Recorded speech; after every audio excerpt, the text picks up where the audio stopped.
5 minutes.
Testing one, two. To our panelists, we can start now. When Melanie Campbell show up, you know we're ready to go now. Melanie Campbell in the house. All right. So now, for our panelists, we are going to start in about 3 minutes, but there will be someone seated right next to the ambassador or right next to Sister Miyoki from WPFW. She will have a sign that says 1 minute, 30 seconds, and stop. That lets you know what your time frame is, because we've gone through the run-up show and we want to make sure we progress right through the program. So we're getting ready to go in 3 minutes. Right? Carolyn, I need somebody to get that stool for me. Okay.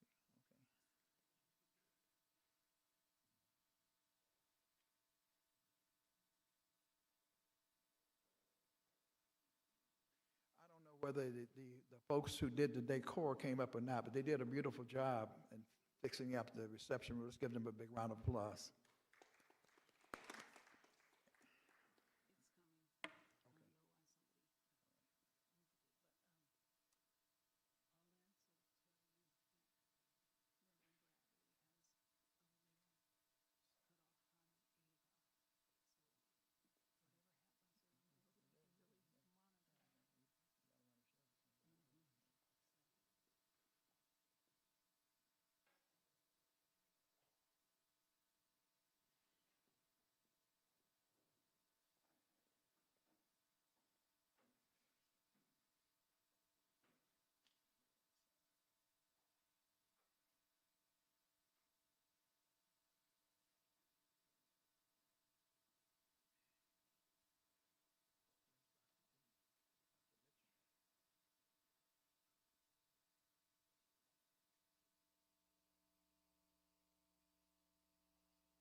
Congresswoman, if you would be so kind as to sit next to the ambassador from Tanzania right here, that would be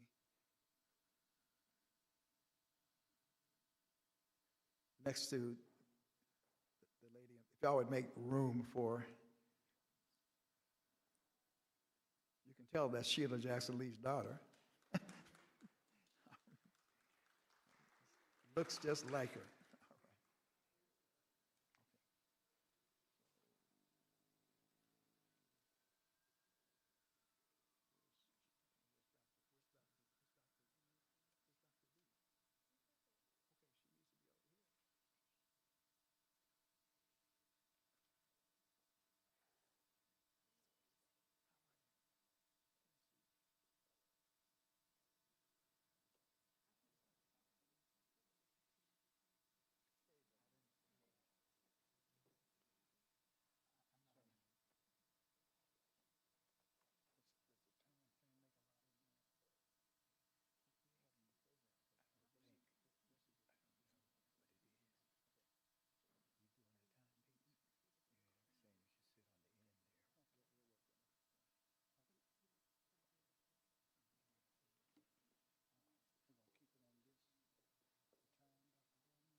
Good evening.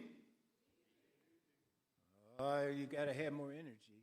You were where I was. We had some good food. Good evening. All right. My name is Rick Adams. I have the honor of being the chair of the board of the Institute of the Black World 21st Century. I do a background piece mostly with the Black World Media Network, our Pan-African network for the world. Dr. Taiwan Lovelace, she is chair in waiting, and we have a task to do this morning, this evening. Let me say that some people have been around acting like something happened real bad. So maybe I'm just strange, but I really don't care. I can remember a time, 1972, 4 years after Dr. King was killed, we gathered one of the greatest conventions ever held. And, you know, we got a long convention movement history from the 19th and into the 20th century. And we went on after that, and McGovern ran. Some may remember that, others may not. But he lost every state but Massachusetts in the District of Columbia. Hell, District of Columbia. My point is, I even before that remembered staying up all night listening when Ronnie Reagan got in. And about 6 top senators went down. And me and my best friend worked at this organization. And I went there and we had our heads down all. And they said, "What's wrong with you?" We said, "Oh, I ain't never picked cotton. I'm not picking no cotton." And the sister that was the director said, "You all, we've seen worse." So my message is, we've seen worse. And the good thing is we have the Institute of the Black World 21st Century, and we have all of you all, this tremendous brain trust, this group of not just folks who be thinking, but making stuff happen. So we're here to come up with an analysis, but we're going to get to a strategy, and then we're going to get to some action. And that's why we're here. I welcome you all. And after this stream will be recorded, or if you're listening and you want to tap your family or your friends, please do so, because you're going to hear something special this evening.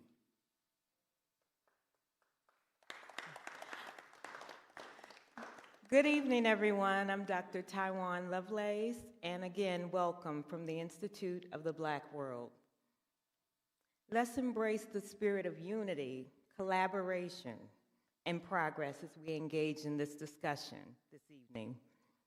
Let's make the most of this incredible gathering and the opportunity to shape a brighter future for Black America. Next, I would like to introduce this impressive sister, Dr. Denise Mitchum, also known as Queen of Consultants, is recognized as one of the top consultants and influencers in the world. Her mission is driving change and impacting lives, which can be witnessed in the launch of her company, Social Currency. She is a Howard alum, HU, I couldn't resist, and president of Harvard's Women's Alumni Association, among a list of other distinctions. She is also the mother of 7 and the grandmother of 6. Please welcome Dr. Denise Mitchum. Thank you so much. Thank you for having me, Dr. Daniels. I'm so happy to be here and share this platform with so many wonderful people here this evening. I'm here to introduce someone who I've come to know and love like my own daughter, Dr. Jatali Belton, known as Dr. J to her students. And she's an angel investor and finance expert in the US, UK, and Africa markets. After 22 and a half years of experience in the finance world at companies like CFSB, which is Credit Suisse Bank, where she managed a portfolio of $3.2 billion, Dr. Jatali successfully transitioned to becoming a neuropsychologist with her PhD from NYU to focus on mental and financial health.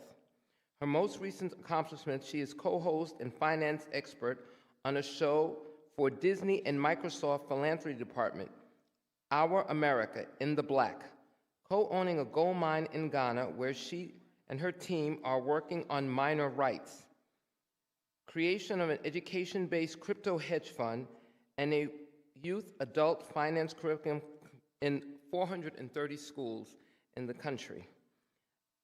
I'm so happy to know her. I'm so happy to work with her. I'm so happy to be her mama bear, as she calls me. And I'd like to introduce to everyone Dr. Jatali Bellatan, who will be moderating the panel this evening. Dr. J. Good evening, everyone. It's a pleasure to be here with everyone. As Dr. Denise Mitchum has mentioned, I'm Dr. Jatali Bellatan. You can call me Dr. J. All my students call me this, and I'm the Dr. J. I'm of finance, right? And so to be in this space as a former investment banker, to also be a woman who's used to being in a very Caucasian male-dominated world, to now be in a space as an entrepreneur, to have been a successful entrepreneur, and now have a finance curriculum as of this month that has now gone into 486 schools around the United States and world, UK, African markets like Ghana, the list continues. It is such a beautiful experience to be a part of this. Many years ago, my first experience with this conference was the year I became an entrepreneur. The following year was a presidential election. And a friend of mine said, hey, to vend, I just wrote a book. It was called Wants versus Needs for Youth Financial Literacy. And I decided I was going to put this book into a curriculum and put it in the schools. And she said, we should vend at this event. And the event happened to be Dr. Ron Daniels' event. And that year he had Farrakhan, and it was in New Jersey, and it was such this very big event. And I came from this very corporate structure, had never done anything so entrepreneurial, and it was just out of my character. And I was scared, and I had to travel from Long Island to New Jersey with a little one on my hip. And it was my first vending event, and my son at that time was 3 years old, and I did it with him on my hip. And so I built my brand with him on my hip. So I think right now, when I think about fear and anxiety, I know that a lot of our people have fear and anxiety over what's happening with the economy. As a former investment banker, I'm here to tell you to stop worrying about and do something about it, right? And I'm hoping today when we hear these conversations from this amazing panelist, this is what we walk away with, right? Before Trump became president, people kept telling me, Dr. J, you're a Black Republican, are you voting for him? And I said, it doesn't really matter who I vote for in this particular situation. I'm going to be investing in companies on both sides to be careful, no matter who wins, to position myself to be financially well. And they're like, what do you mean? I'm like, let's be honest. If Kamala wins and the Democrats win this election, what companies are going to do well? Is it going to be all about the Go Green initiatives? What companies are we going to see who are supporting that campaign? Investing in those companies might be a good play. If Trump wins, we hear companies like, I won't name any in particular in case the news are wrong, but we hear a lot of these major Fortune 500 companies that have sponsored and invested in his corporation. Let's say Walmart was one of them, right? A lot of people are still going to use that company. And guess what? Because they have this relationship with him, we know Elon Musk was one of them. Notice how Tesla stock started going up because Trump won. And then he appointed him a position in the government. So these are companies and these are things that we can do to position ourselves to not only protect ourselves, but now we can also say, you know what, these are the companies that voted for someone that some of us didn't want to be in office, potentially, right? Well, maybe this is a moment for us to put our money together, put our voices together, and galvanize to ensure that we now put the fire to these people and say, you don't have enough diversity on your board. Who's your CMO, who's your CEO? Instead of us patronizing your companies, this is an opportunity for us to pool our resources together and make sure our voices are heard. We heard last night that there's a conversation about reparations because of the whole HBCU and DEI, and there's an attack where they're saying that instead of us as African-American or Afro-British or whatever, but if you're Black in America, instead of you getting reparations, that they feel like Caucasian people should be getting reparations, right? And so guess what's going to happen? That will actually be accomplished, and they will get some kind of money from the government if we as people that are Black in America don't stand together and make sure our voices and our dollars are being felt and heard. So as we go into tonight's experience, I want us to think about that. And you'll hear more from me. I look forward to hearing what everybody has to say, and hopefully this is a moment where we can start actually making change and not just talking about our concerns and making an actual move towards fixing our concerns. So on that note, I would love to invite Reverend Dr. Sarah Johnson.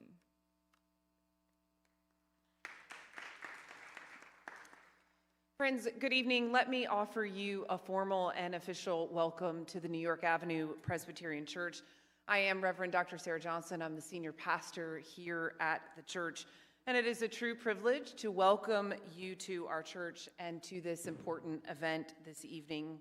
We are honored to be hosting this event as we gather to assess the impact of the recent presidential election on the state of Black America and the broader Pan-African world, and to offer space to engage in thoughtful reflection, in candid conversation, and in dialogue. If you were downstairs before tonight's event began, you might have heard Dr. Daniels mention that this church has a rich and storied history, part of which includes Abraham Lincoln, the reluctant emancipator who most often sat in the second pew, right here on the lectern side. This church does have a rich history of lots of folks, but we are not a museum. We believe that that rich history is what promotes our ministry and our passion to do what we believe we should do in following Jesus Christ in the present. And so we serve this community, this neighborhood, 7 days a week. In fact, if you hear a few chairs scraping as we are doing our event tonight, it is because upstairs on the 5th floor, there are 90 student tutor pairs from across the district who come together every week to learn with and for one another. We also worship every Sunday as a community at 10 a.m. I would not be a pastor if I didn't extend a warm welcome to each of you to join us anytime you would like.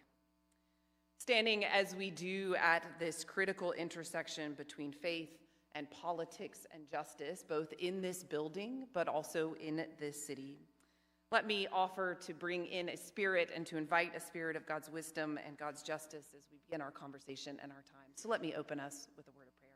Let us pray. Gracious and loving God, we come before you this evening in a spirit of hope. We acknowledge the weight of this moment, concerns that weigh on our hearts. And yet, we know and trust that you walk with us in every moment of our lives. And so be among us this night. Give us courage to speak with truth and the compassion to listen to one another. Grant us the clarity to see paths towards justice and liberation, not just for some, but for all. May this gathering be a place of inspiration and bold action. So we commit this time to you, trusting that as you always do, you will guide us forward in faith and hope. In your name we pray.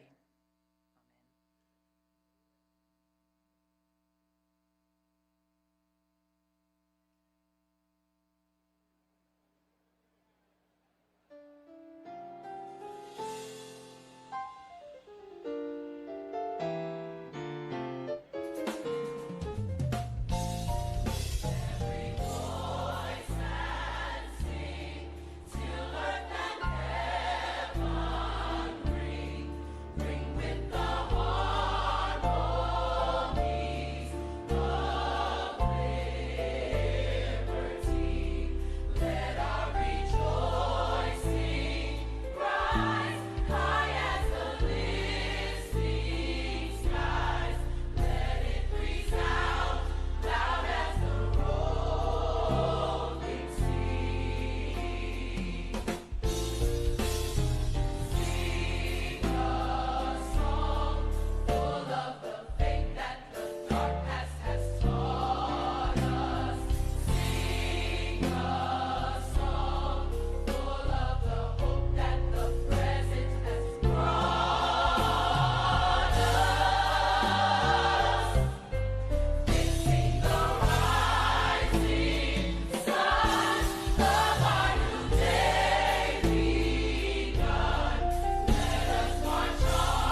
HU. Good evening. My name is Miyuki Williams, Interim General Manager, WPFW Jazz and Justice Radio. Thank you. It is a profound honor to stand with and in support of the Institute of the Black World 21st Century, a pillar of transformative advocacy and an enduring force for justice and change in our communities. I'd like to thank Dr. Ron Daniels for the invitation for the media sponsorship that makes this collaboration possible. I would also like to acknowledge my colleagues from the WPFW family, brilliant scholar, Dr. Julianne Malveaux, and Reverend Graylin Hagler. Yeah, you can give it to her. Reverend Graylin Hagler, recent recipient of the Paul Robeson Peace and Justice Award, as well as many, many others. I'm in awe to be in the presence of all you luminaries whose voices illuminate and inspire the path forward. WPFW shares a deep commitment to your mission and values. As a station dedicated to independent media and progressive voices, we see our collaboration as an essential bridge to amplify voices of those working to address systemic inequities, foster unity, and create tangible solutions for our collective struggles. WPFW is proud to be the media sponsor for the Institute of the Black World 21st Century, reflecting on our shared dedication to uplifting and advancing these critical efforts. We find ourselves at a pivotal moment. Last week's election was a surprise to many, as well as a disappointment, a stark reminder of the complexities and challenges we continue to face. We must remember the wisdom of Sun Tzu. In the midst of defeat, there is opportunity. This is not a moment to resign ourselves to despair. Rather, it is an opportunity to engage with renewed passion and purpose. In moments of setback, there is room to reimagine, reorganize, and reignite the fight for freedom and equity. It is a call to stand vigilant, ensuring that the principles of democracy, equality, and justice prevail. We must channel our efforts into creative, determined, and peaceful actions that advances better lives for all, today and for every tomorrow that follows.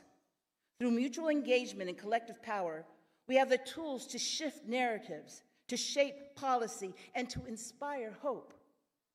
Even when the path forward appears fraught with obstacles, history teaches us that transformation often arises from ashes of struggle.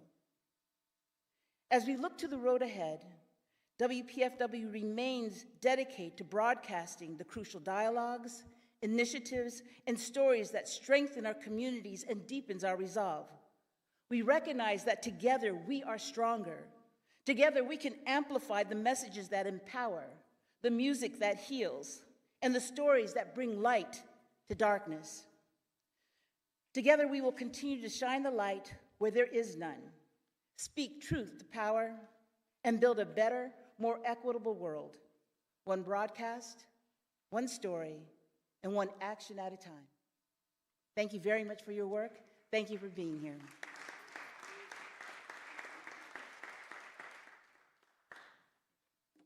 Thank you for those lovely words, Miyuki. Miyuki. All right, we're going to get that right. So now I'd like to bring to the stage Dr. Ron Daniels and Dr. Julianne Malveaux.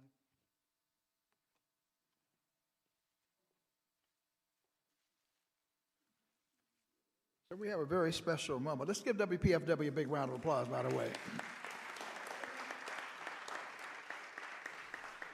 They certainly pushed it hard, as did the Informer and Hazel Trice Edney and so forth. So the word is out. And who knows, how our people come, they come drifting in a little at a time. But we now have the honor of doing something very special for a few moments. And it comes from having experienced and having been at the Congressional Black Caucus reparations session. And we had a distinguished warrior woman, freedom fighter, who was on the panel. And it was interesting because a lot of people didn't even know who she was. And I'm not indicting anybody, but I think we have an obligation to remember those. Fannie Lou Hamer said, always remember where we came from and honor the bridges that brought us over. Well, one of the bridges and staunch figures that held the fort in a time not quite as bad as this, but we've been dealing with, see, back in the day, our folks used to call them revelish white folks for a long time. So she held the fort. And administrations that wanted to kill affirmative action, wanted to peel it back, and a number of other things. That's none other than Mary Frances Berry. So Dr. J, would you come and we want to present her with an award that we really wanted to do last year, but she couldn't make it. And I said, well, why not now? So would you please come and accept this award on behalf of the Institute of the Black World 21st Century, this Legacy Award. And this Legacy Award says, presented to Mary Frances Berry for your fierce and effective protection and advancement of the interests of African Americans as chairperson of the U.S. Civil Rights Commission and your dedication to reparatory justice in the spirit of Callie House. Dr. J, would you offer some comments as your soror, I understand? My soror, my shero, my role model for the good stuff. And she didn't role model the bad stuff. Y'all know the bad stuff. She didn't do that. Right. But the good stuff, nothing whatsoever. I just have such fond memories of you back in the day, 80, when I would tell a story that you might not like, but you won't mind. Remember when, okay, I'm in church, when Clarence Pendleton became the head of the Civil Rights Commission, you have been. And so I'm interviewing you for Essence, and you were respectful, and I wasn't, until you said, and tell Penny, I said, Penny, what's that? She said, well, he ain't worth a quarter. His name was Pendleton, Clarence Pendleton. She said, tell Penny. So anyway, but consummate scholar, great sense of humor, incisive. And the things that you've written have really inspired us all. You have, I mean, I have to tell you, there's so many times when I think about you when I'm writing. And when I write, I'm like, wonder if she would like this piece. But I don't run it by you because I don't run my stuff by anybody. But I think about you. I say, okay. No, you have been a role model, inspiration. The sorority loves you. You were on our distinguished professor committee with Delta Sigma Theta, which had a 2-year rotating scholarship, a professorship that went through the HBCUs. In fact, you were responsible, I believe, for Bennett getting one, which when I was president of Bennett, which I remain grateful of. And so not only do you mean a lot to me personally, but you mean a lot to Black women scholars, many of whom, as Dr. D mentioned, sisters who have basically labored in the vineyards for years, written amazing things, and nobody knows their name. Somebody might know the footnote or something else, but nobody knows. But we know your name, Mary Frances Berry. We know your name, and we are going to keep saying your name and saying your name and saying your name until generations upon generations understand what you have done. I am grateful to you, but I know I speak to everybody here when they say they're grateful as well. Thank you, my sister. I appreciate this. I appreciate this very much. I was about to say that I wouldn't say anything. I guess you folks can sit down. And I'm not going to make a speech because you've got a program. But I do want to say that what I represent in terms of my mind, what I see myself as, is I represent the fact that you can overcome the fact that I'm here, because there's no reason why I should be here, given everything that has happened in my life. The KGB tried to do some bad stuff to me when I led a delegation to Russia during the Carter administration. I was a reporter in Vietnam in combat, and could have died many times, as well as all the other people who did. The kind of life I led, which I have shared with people as a child and where I came from. But I'm here. And as I tell people, too, that as a historian, we know that we always go back. I told these people that on BBC the other day about what's going on now, that we make progress, and then we fall back. Because there's backlash. There's always backlash, you know that. And then we move forward again. But that the main thing is that not only do we not lose hope, but we do what my mother used to say to me all the time when I'd go to her complaining about something that happened that I thought was evil or didn't like it or whatever, or just, she would say, get up off your do-nothing stool and go do something about it, instead of whining to me. And that's what I tell all of the people in my family, and that's what I've told my students, and that's what I say to you, and that's what I try to do myself. And so thank you very much, Ron, and I'm glad that you are gathered here, because there should be people gathered in many places around this country, and they are some places, trying to strategize and figure out what to do. Men who are now gone on, Randall Robinson, Bill Lucy, my friends, who we spent hours at my house strategizing every time we thought there was a problem and we needed to solve it. You know that, Hillary. And we would come up with a strategy. But it was painful and it was work, okay? And it was a lot of work, too, because I never fed them anything. So you feed the people. And Roger Wilkins used to tease me and say, you don't even have a potato in this house. And, but anyway, so you're getting up off your do-nothing stools. You are doing something. And that's the message that we have to give, and that change will come. It has come. I'm still standing here. It has come, and I've seen it come in my lifetime. So, and thank you very much, Ron, for the award. Here's what I want to do. Come here. What do you want to do?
Okay, so I think this is the part a lot of us have been waiting for, which is the part where we speak to our panelists.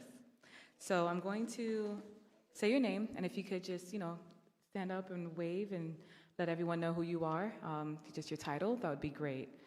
So I'm going to start with Hillary. Well, actually, I'll tell your title. I'll make it easier for you guys. So the first person will be Hillary Shelton. Can you please wave, Hillary Shelton? Thank you. Oh, yes, please. Hillary Shelton is the Senior Vice President of Governance and Policy for the NAACP. Then I'd like to introduce Dr. Melina Abdullah. Dr. Melina is the National Director of the Black Lives Matter Grassroots. Next, Dr. George Fraser, the President and the CEO of FraserNet. Next, Robin Rue Simmons, the founder of First Repair. Mel Foote. Mel is the President and CEO of Constituency for Africa. Next, Dr. Julian Malvo. Educator, author, and political economist. Mark Marial. Mark is the president and CEO of National Urban League. Melanie L. Campbell. Melanie is the president and CEO of National Coalition for Black Civic Participation. Maurice Mitchell. Maurice is the national director, Working Families Party. Next, I'd like to Reverend Siobhan Arlene Bradley. Arline, apologies. President and CEO of National Council of Negro Women. Next, I'd like to introduce Jennifer Jones Austin, Esquire. Jennifer is the CEO and Federation of Protestant Welfare Agencies. And I would like to now do the honorable mention of Reverend Graylin Hagler.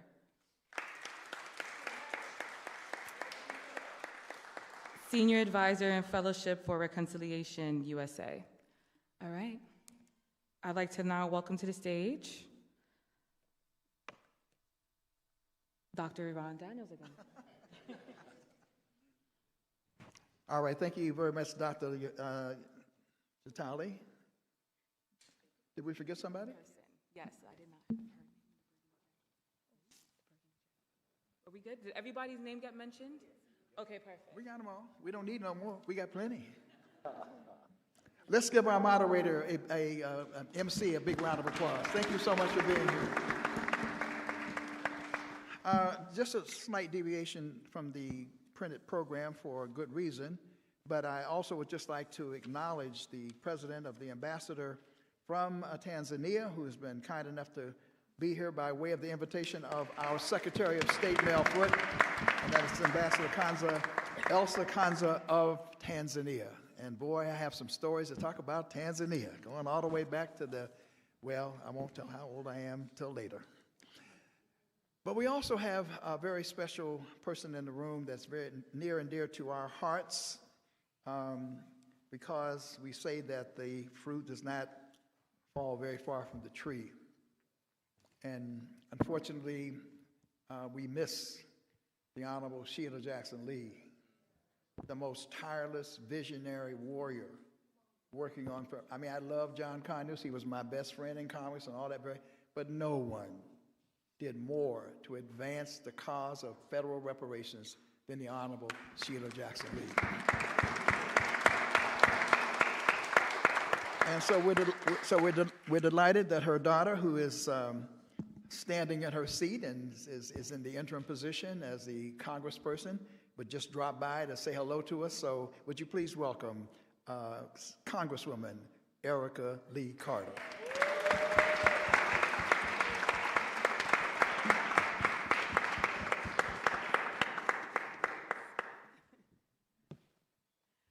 I just want to say it's always a good time to be with people that care about equity and justice and repair for what has been done to our communities across time. I'm Erica Lee Carter, the only daughter of Congresswoman Sheila Jackson Lee, newly sworn in on Tuesday, and so glad to and so glad to be here with you. I joined calls in the fall to receive updates on this national movement, and it never dies because we're still here and we're still pushing, and I'm here to join you and be in it with you, so thank you.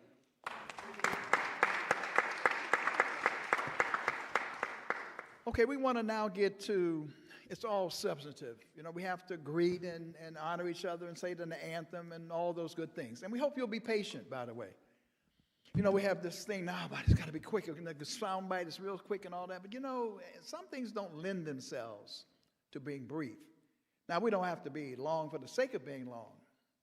But when we're talking about the kind of era we're in now, it may require some time. That's why I said this is like a great camp meeting. We hope to give you some information, inspiration, and some marching orders as well. And so to tee the conversation up, and a couple people said, well, why you calling on Mark Morial? You know, they weren't being negative. They just saw his name there. I said, well, because the Urban League, the National Urban League, is our legacy organization that annually presents the state of Black America. And so the way I roll is to try to not separate, or what I try to reinforce those roles. You're talking about the heavyweight champion of voter registration. You're talking about Melanie Campbell. I'm not trying to replace her.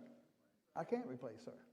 So we try to respect those roles. So that's why I thought it was important for Mark Morial to tee up the conversation. And then we're going to call on everyone to, in the first round, to respond in whatever way you choose to respond in your own voice, given the crisis of the moment. But I can think of no better person than the Urban League that pulls the data together. And quite frankly, at the last meeting, there was a warning about white supremacy. I remember that, and so forth. So anyway, it is for that reason, I hope you all forgive me, but I'm not apologizing, that I am recognizing now our distinguished president of the National Urban League for an opening statement to frame the conversation. Mark Morial. Let me just say thank you, and we owe our brother Ron Daniels for his indefatigable spirit, hard work. Ron, his ability to pull us together time and time again is indeed remarkable. Ron just celebrated his 39th birthday, and his energy is admirable. And the Institute of the Black World has, for many decades, stood as a place where unapologetic, serious conversation can be had about the state of black people, not only in the United States, but in the world. So let's give Ron another big, warm round of applause. You know, I've got lots of mixed emotions now. Some of my emotions would not be described with language appropriate for a church. It'd be more appropriate for the corner or the street. But those mixed emotions represent sort of a tension sometimes between the head and the heart in the moment.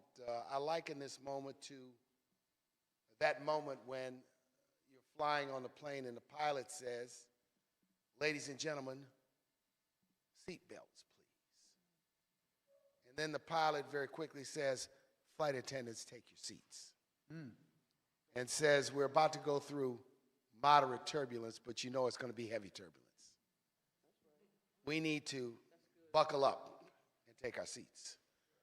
We are going to go through a significant amount of turbulence over the next several weeks, months, and years, given the outcome of this election. Period and full stop." Now, I look back on the last 4 years with, again, mixed emotions. In some instances, three things that were central to what we would call the black agenda did not get done. The John Lewis Voting Rights Advancement Act passed the House of Representatives twice and was blocked by a Senate filibuster on a continuous basis. Number two, the George Floyd Justice and Policing Bill, which was an accountability bill, and I would describe it as substantive but modest, did not even get a vote in the House of Representatives. Thirdly, the proposed Commission on Reparations, again, H.R. 40, championed by our sister Sheila Jackson Lee, never got to a vote in the House of Representatives. And it underscores how difficult it is, even when you believe you've elected allies to power, it is to get things done that we know are central to equity and justice. But I reflect on some history. 1876. 1876 was an election. We know about the Hayes-Tilden Compromise that took the federal troops out of the South.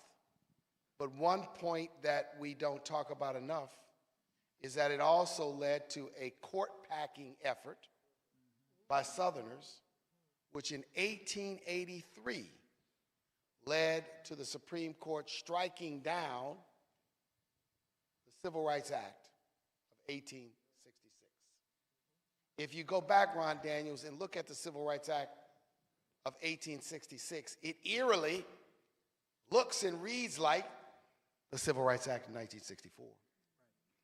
The 1876 election also set into place the events and the momentum and the rise and legitimization of the Ku Klux Klan and the terrorism of violence that was carried out against our people, and ultimately the 1896 decision of Plessy, which constitutionalized segregation in this country. Or we think about the 1968 election.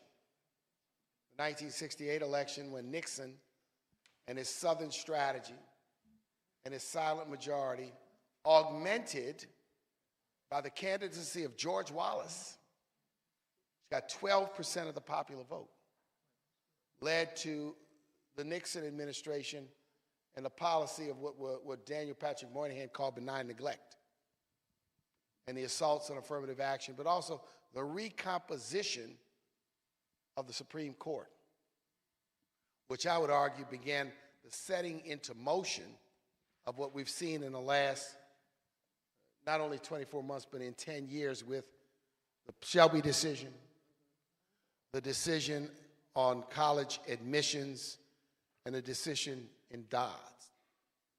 So we are at a moment when no one has a pure crystal ball and can say that this is going to be a moment, or is this going to be the beginning of an epoch in time that is going to assault and challenge us on so many fronts? That's the moment. It is not easy to stand up a coherent strategy going forward instantaneously that all buy into. You can have a strategy in your head, in your mind. 8 to 10 of us as organizational leaders can. Can we get our community to buy into it? I spent time in Detroit in 10 barbershops, Atlanta, North Carolina, Philadelphia, knocking on doors, speaking to people in the community. And what I was struck by is this is nothing new. It's the lack of enthusiasm and faith that any electoral victory can change the economic conditions or the social conditions of our community. Now, I'm not going to suggest that that is a widespread view in Black America, but it's a significant enough view, Yes. right, that people have lost confidence, and it's a bit of depression, it's a bit of dejection, and it is very, very real. And I will tell you, we have to not just discuss it from a diagnostic point of view, but we have to discuss it from the point of view of how we can begin to address it. I have a 22-year-old son, voted for the first time in 2020. In June, he and his friends were gathered around. I said, can I talk to you guys a little bit? I said, what are you hearing from your friends about voting in this election? He said, look, Dad, straight up, 2020, we voted because of the Black Lives Matter movement and because of the death of George Floyd, and there were impulses beyond the candidates. We don't feel at this time. He says, so I don't really know. He says, we're going to vote, but I was asking him, what do you feel and hear from your peers? And it was a warning sign, a shot early on, that developing any sense of mass enthusiasm might be challenging and different. Now, we know that underlying these election results was, in some parts of this nation, an affirmation of, I'm going to use the term that many of them have used on us, white identity politics. I saw Fareed Zakaria talking about identity politics. I wanted to jump into the debate and say identity politics is white supremacy politics. And you cannot not talk about whether that was an underlying effect. The way I read it is why the polling was so off. What we have in America today is an inversion to the old Bradley effect. Y'all remember the Bradley effect? Yes. Tom Bradley ran for governor of California, 1982. Polls showed him 5 points ahead going into the election. And on election day, he lost by 2 points. And they called it the Bradley effect, that voters would not say it. I think now you had the same thing on the Trump side. People who wouldn't tell the pollster, they might even tell the pollster, I'm voting for somebody else. And on election day, go pull that lever. So this frames, we have been here before, all of us. Everyone here is an activist. Everyone here has been in this fight for many, many years. I will say this. Somehow, some way, I look out with great respect at us in the crowd. We've got to stand up this next generation of leadership. We have to get people in their 20s, their 30s, and their 40s to engage in serious organizing beyond, am I an Instagram influencer? Beyond whether I simply can talk a good talk or make some noise. And I don't disrespect Instagram influencers, but it's not enough. It takes a lot more to bring about social and economic change. So, Ron, I'm glad to be here today. I hope that helps frame, maybe set up what I know will be an extremely substantive discussion. And I hope we can be a combination of diagnostic and prescriptive. And I say this, look, our community is more varied and diverse than it has ever been on many, many fronts. We have different strands of political thought and philosophy. We now have significant parts of our community of Caribbean and African descent. We have blended families. My own older daughter's mom is Liberian. We have a lot of different things happening and going on. We also have a younger generation for whom civil rights, the Black Power movement, the Black consciousness movement is grainy old films and ancient history that don't relate as emotionally as it does for many of us.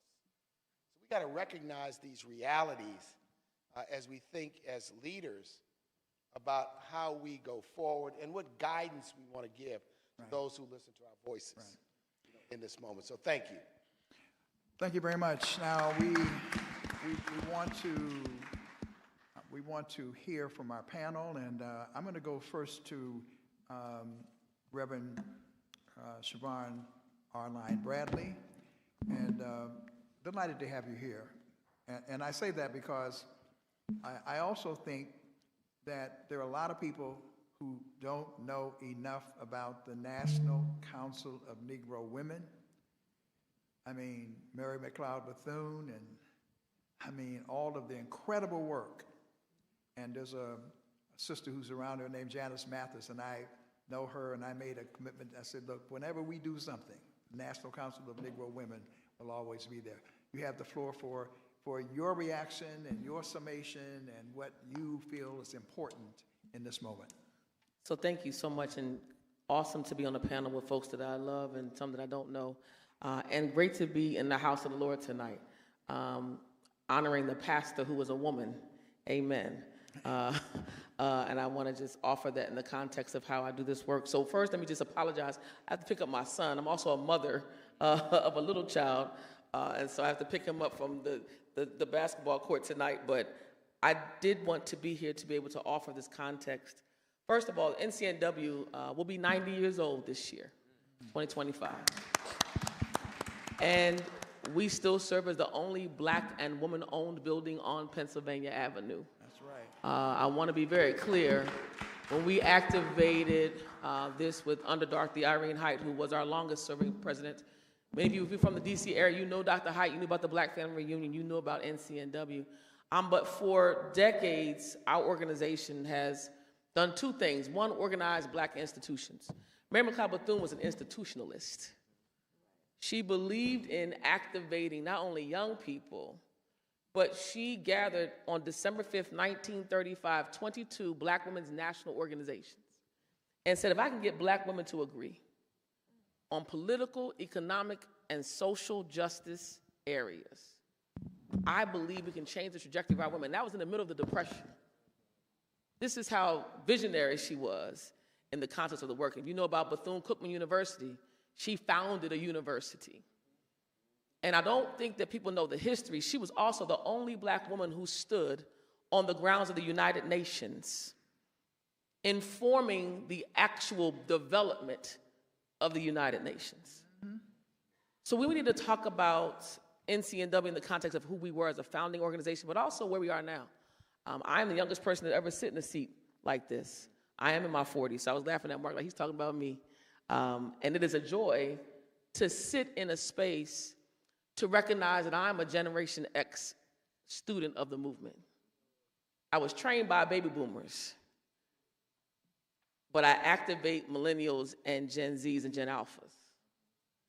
And the superpower of Black women is institutionalism and intergenerational leadership. Black mothers can make anybody do anything. A child will move, a grown woman will move, a grown man will move on the activation of Black women. And so for the work that I want to respond to specifically, I want to say three things on policy. In the response to what's happening now, I want to activate the Department of Agriculture and the Department of Health and Human Services. My reactions are heavy because my background's in public health. And I'm watching this country is about to be led by RFK Jr. For the Department of Health and Human Services. And I want you to understand what that means. That means basic preventive medicine that has been practical in our country because of the backs of Black leadership in public health may shift backwards 50 years. You think about the polio vaccine. You think about vaccines for COVID-19. We have someone now who is about to say that basic prevention should no longer be a standard in our country.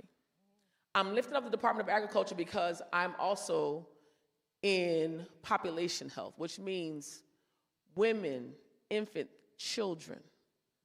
Farm Bill, meaning the food stamp programs for families that are in transition. Medicaid, Medicare, these are all of our safety nets. They are literally now potentially going to be not codified for this next administration.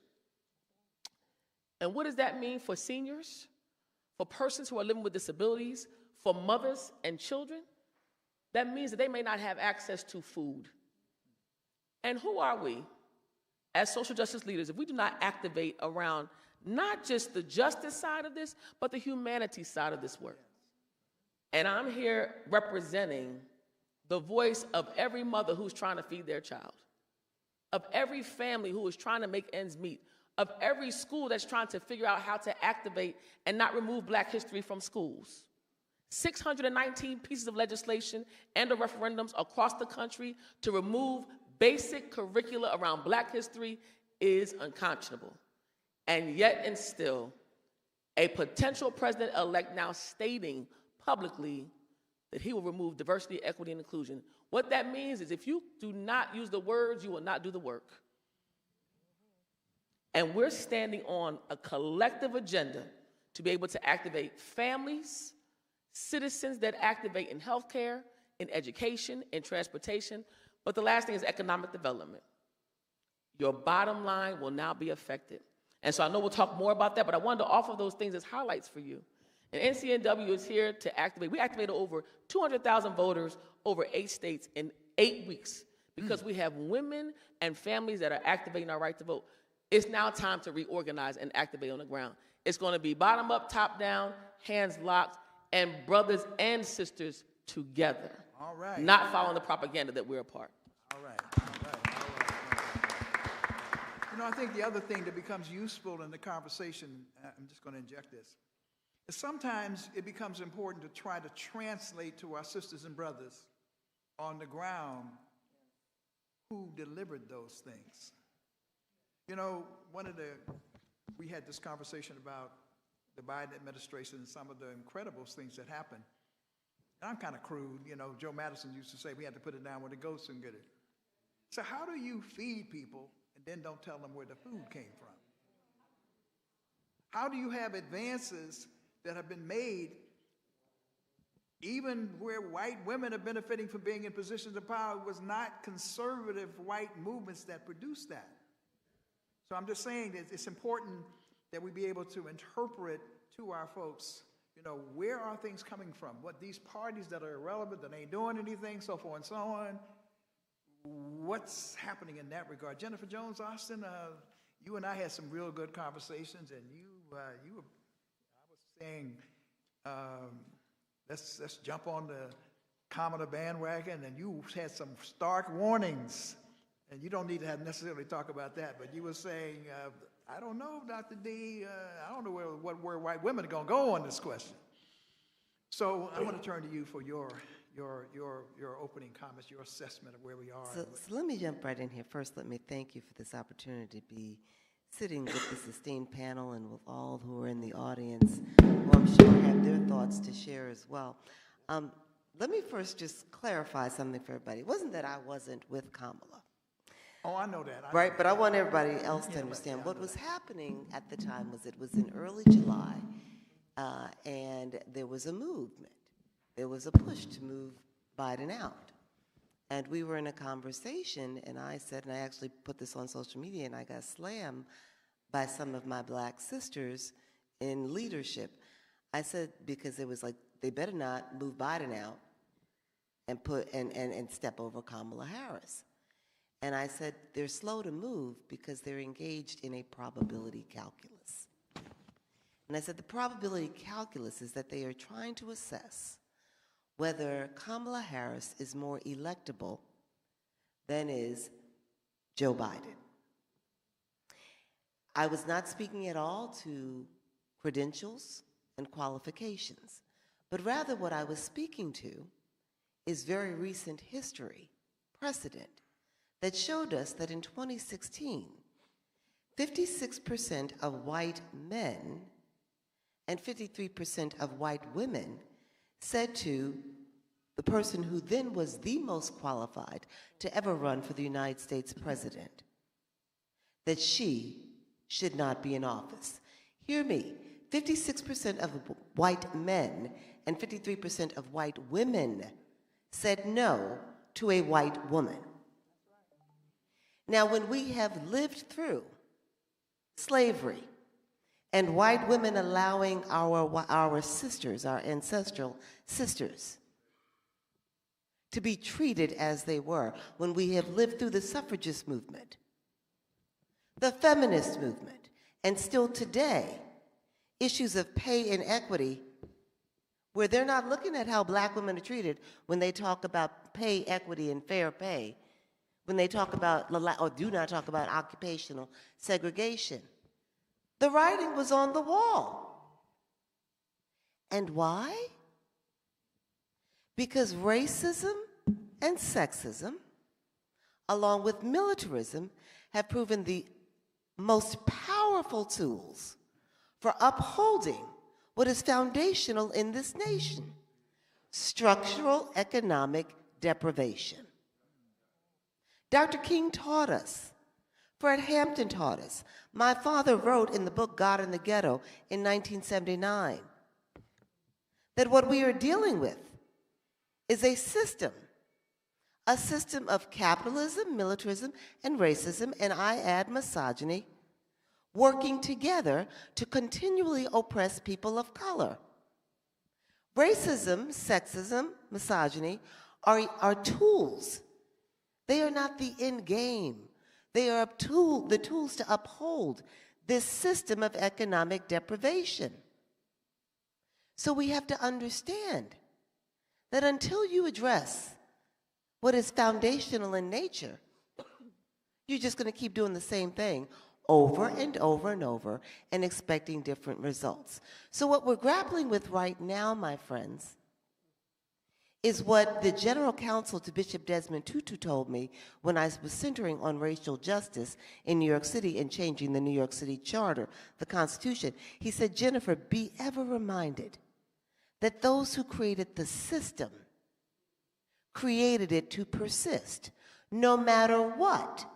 That's why they're comfortable right now with dismantling, if they have to, what we call a democracy, which isn't really a true democracy, because at the end of the day, the system of unjust capitalism that puts white male on top, and the polar opposite, as my dad said, a system, a simple surface diagnosis of the system, reveals a sick sociology based on a faulty anthropology, which emanates from a false theology.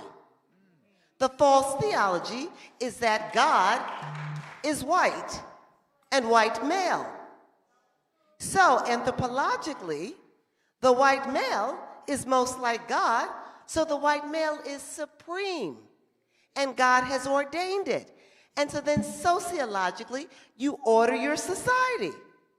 White male on top, black person, and the polar opposite of the white male, the black female on the bottom. That is why today, in 2024, the black woman, it is A-OK for her to be the most educated segment of our society and earn just 64 cents on the dollar compared to a white man. So this is what you're seeing right now. The system is working just the way it was created to work.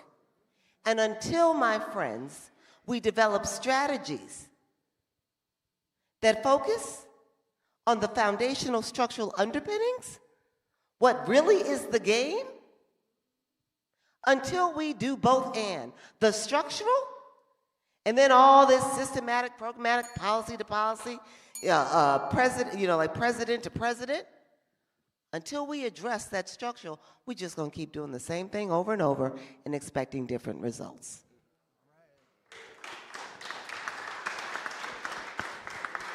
I got a little bell over here. I got somebody's holding a sign on there. We want to hold it in. I don't have to ring the bell, but I will ring the bell, so y'all know. So, but we're moving on, and it's very rich, and we'll be a little creative about this in terms of how we move. Dr. D, closer to the microphone. I'm sorry. That's all right. I can't stand up for 75 minutes or whatever the thing is, or 50 minutes or 50, whatever. So I'm saying I got a little bell over here, and I just want to make sure we keep people reasonably within their time. So I see your hand, George Fraser, but I'm holding on you for a minute. So I want to go to Reverend Hagler.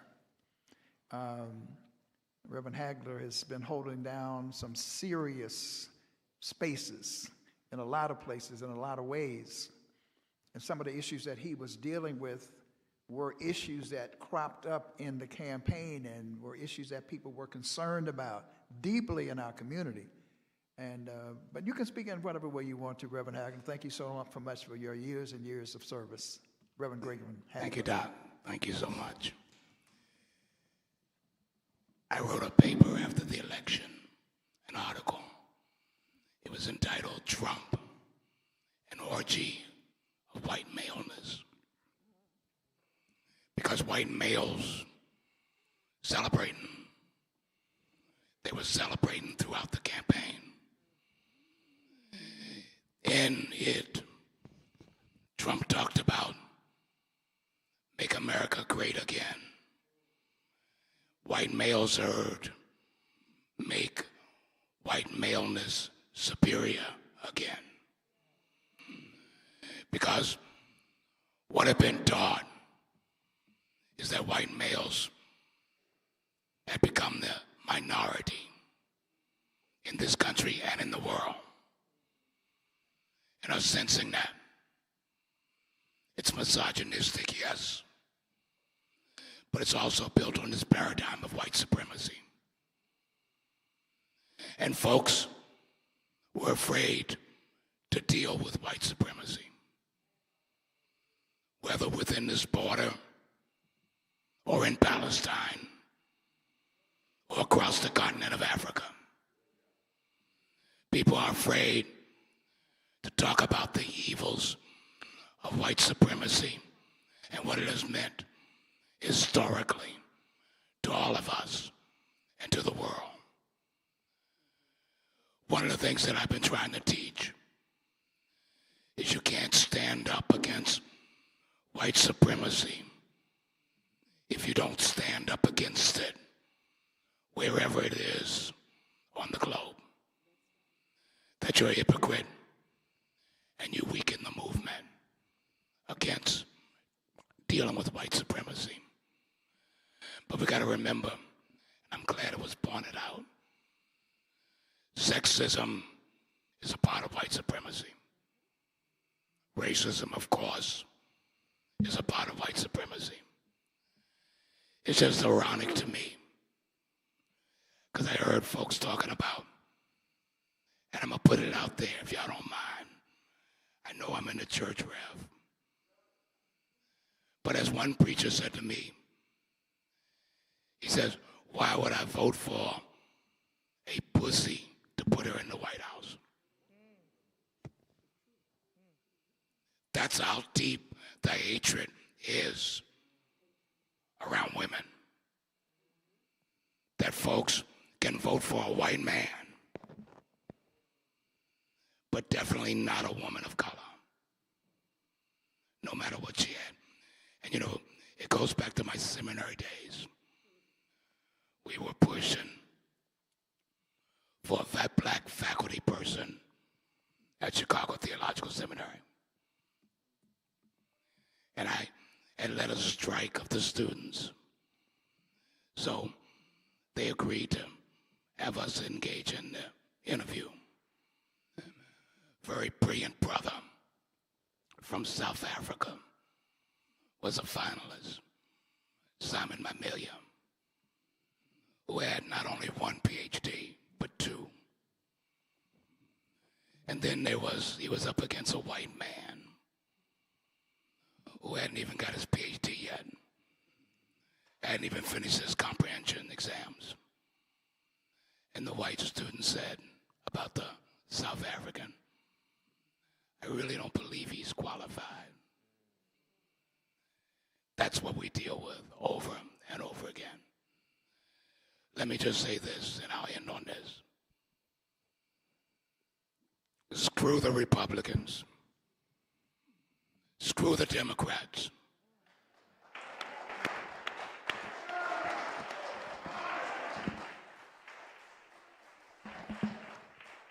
What we got to be about is organizing our community, because folks,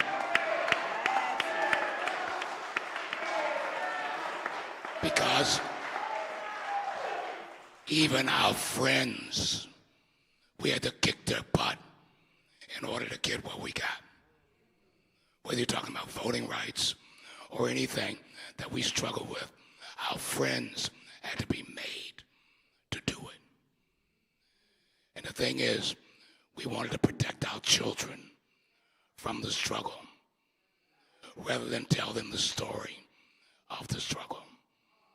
The Bible says, teach them when you're lying down, when you get up, when you're at table, tell the story. Because once we begin to forget, we'll cease to exist. We'll exist based upon our memory and our telling of the story. All right, thank you very much. You know that I watched Michael Eric Dyson on a show the other day, and he coined a term called Afronesia. The fact that we have forgotten, that we don't remember. And, you know, I think it's important to sort of pinpoint the fact that we had, thank you so much for coming. Thank you so much, really appreciate it. Be careful.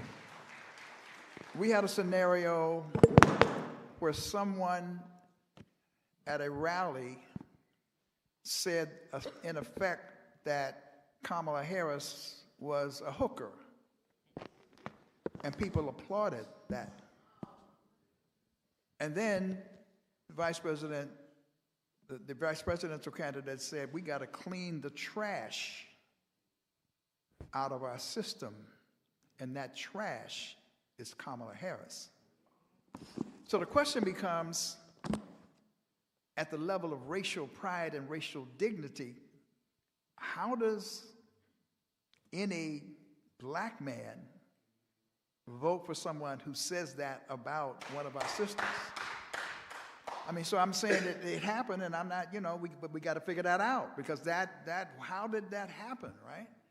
Now, talking about different ways and different avenues, we have a brother on the stage who's been trying to figure that out too. You know, he's affectionately called Comrade Mo. He's somebody who, you know, was behind helping to put together the Movement for Black Lives, one of the brains behind that and whatever, patiently doing organizing around this very question of to screw the Democrats or not to screw the Democrats, to screw the Republicans or not to screw the, what is the way forward? Comrade Mo, you had the floor. Thank you, Dr. D. So I lead the Working Families Party, which is an independent grassroots third-party movement. We often call ourselves a non-delusional third party. What I mean by that is that we've been around for 26 years. In 1992, in that election, there was a third-party candidate, Ross Perot. He was a billionaire. He spent all of his money, and he didn't break 20%. He got 18.9%.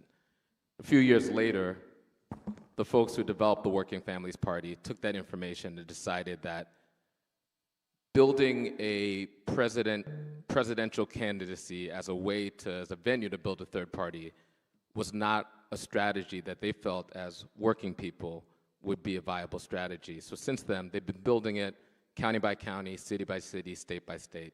We started in New York State, where there's something called fusion voting. So for people who vote in New York, in the state of Connecticut, in the state of Oregon, can vote on the Working Families Party line. And we, in the binary choice between Donald Trump and Kamala Harris, we, as an independent third party, endorsed the candidate of another party because we felt in that binary choice, it was a choice between advancing fascism and creating enough space for us to organize on the grassroots level of third space in American politics. And in those places, folks were able to vote for Kamala Harris on the Working Families Party line. In other places, for example, in the city of Philadelphia, we've defeated the Republicans and kicked them off of Philly City Council. So Philadelphia is a two-party city, the Democrats and the Working Families Party, where Kendra Brooks and Nicholas O'Rourke, independent, progressive, working-class black voices, represent all the citizens of Philadelphia and govern for the interest of working-class people, especially working-class black people in neighborhoods like Nicetown, and deliver. Why is that important? Because we're having this conversation where we're talking about screw the Republicans, screw the Democrats, we need to organize. There are brothers and sisters that are organizing independent black political power today and yesterday, and will continue to organize. Like I say, you don't need to get ready if you are ready, right? And so it's not about now we need to organize. You need to join the folks who have been organizing independent political black power, right? We have a rigid two-party system. It's a rigid two-party system. It's one of the most rigid and undemocratic two-party systems in the world, by far. by far. And if we want, like you said, if we want a different outcome, we need a different strategy. If you don't know your strategy, you're living in somebody else's strategy. I didn't say we need different tactics.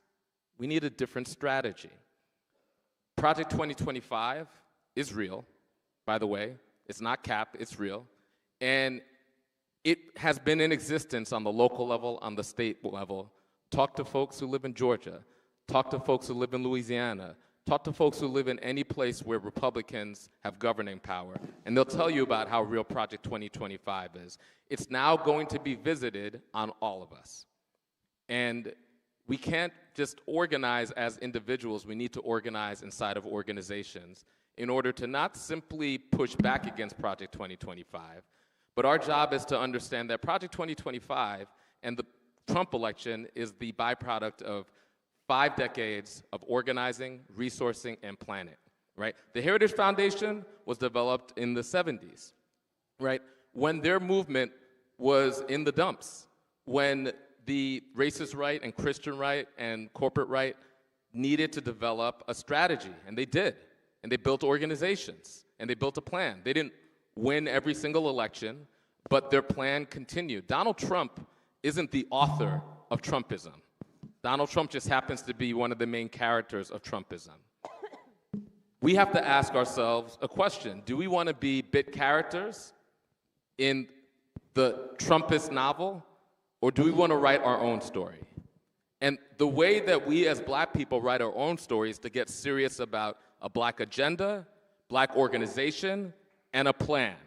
They have a 50-year plan. What is our 50-year plan, right? And then during losses, when you have a plan, you don't go into despair, and during wins, you don't experience this irrational exuberance like we did in 2008. You focus on your plan. You focus on building organization. You focus on the ideological direction that will allow you to achieve the outcomes and the agenda that you set forth. We have to, listen, like there's one party that wants to kill us, and there's another party that has historically taken us for granted. When will we decide? And hopefully this electoral loss will finally allow us to decide to focus on building our own independent politics so that we could leverage our own independent politics on both of the parties in the two-party system. That, to me, is the only route out of this. And it's happening. So I invite everybody that's interested to learn more about the Working Families Party, to understand that this path will not be easy. I hope people are prepared for hard work, because hard work is ahead of us. You can't organize, you can't microwave justice. It happens through hard work, perseverance, discipline, study, and solidarity. The last thing, and I know I have to stop, the last thing I'll say is that black people always understand the assignment. So I was in North Philly, I was in Atlanta. Look, a lot of black people have no fidelity to the two-party system, to the Democrat, but we understand the assignment. So 92% of black women, 78% of black men voted our interests, voted strategically, because we understood that there was a right Christian nationalist agenda, and then there was an agenda that gave us more space. But that doesn't mean that we're owned by the Democratic Party. The way that we have to move forward, going forward, is to decide if we want to simply survive or if we want to thrive. I'm interested in the politics of thriving and no longer the politics of survival. And so that means all of us getting together and deciding to build those politics. If everybody in this room decides that we leave to develop a black agenda and then stick by it, there's nothing that we can't do. Our votes are paramount to both the continued progress of the Democratic Party and for whatever the Republicans do, right? Which is why they spend so much time with the gold sneakers and the stimmy checks and the misinformation and the disinformation. But we didn't get it twisted. But now we have a different assignment. We were in a united front with a whole lot of folks. I call it the Cheney to Chomsky United Front. That's over. Now it's time to chart our own way, if we choose. And do we have the stomach? Are we brave enough? Are we bold enough? This is an authoritarian moment. Authoritarian moments require boldness, requires us to not choose to acquiesce, to not choose to obey in advance. Many will choose to, this is the last thing I'll say, Dr. D, in this moment, and we'll see folks of all colors choose to decide if they're going to be the king of the dogs, right? The king of the dogs. The king of the dogs is the dog of the king. So do we want to be the dog of the king, or do we want to actually be kings and queens? And if we want to do that, we have to build our own politics. All right. Now, Dr. Belina Abdullah, we don't all agree on things. You know what I mean? Reverend Hagler says, screw the Democrats and screw this one. And he got a big cheer in the audience, so they're going to boo me because I have a different philosophy on that. Mo has talked about a third way, a third force, and it's a kind of fusion. So there are times when you support the Democrats and maybe so forth and so on.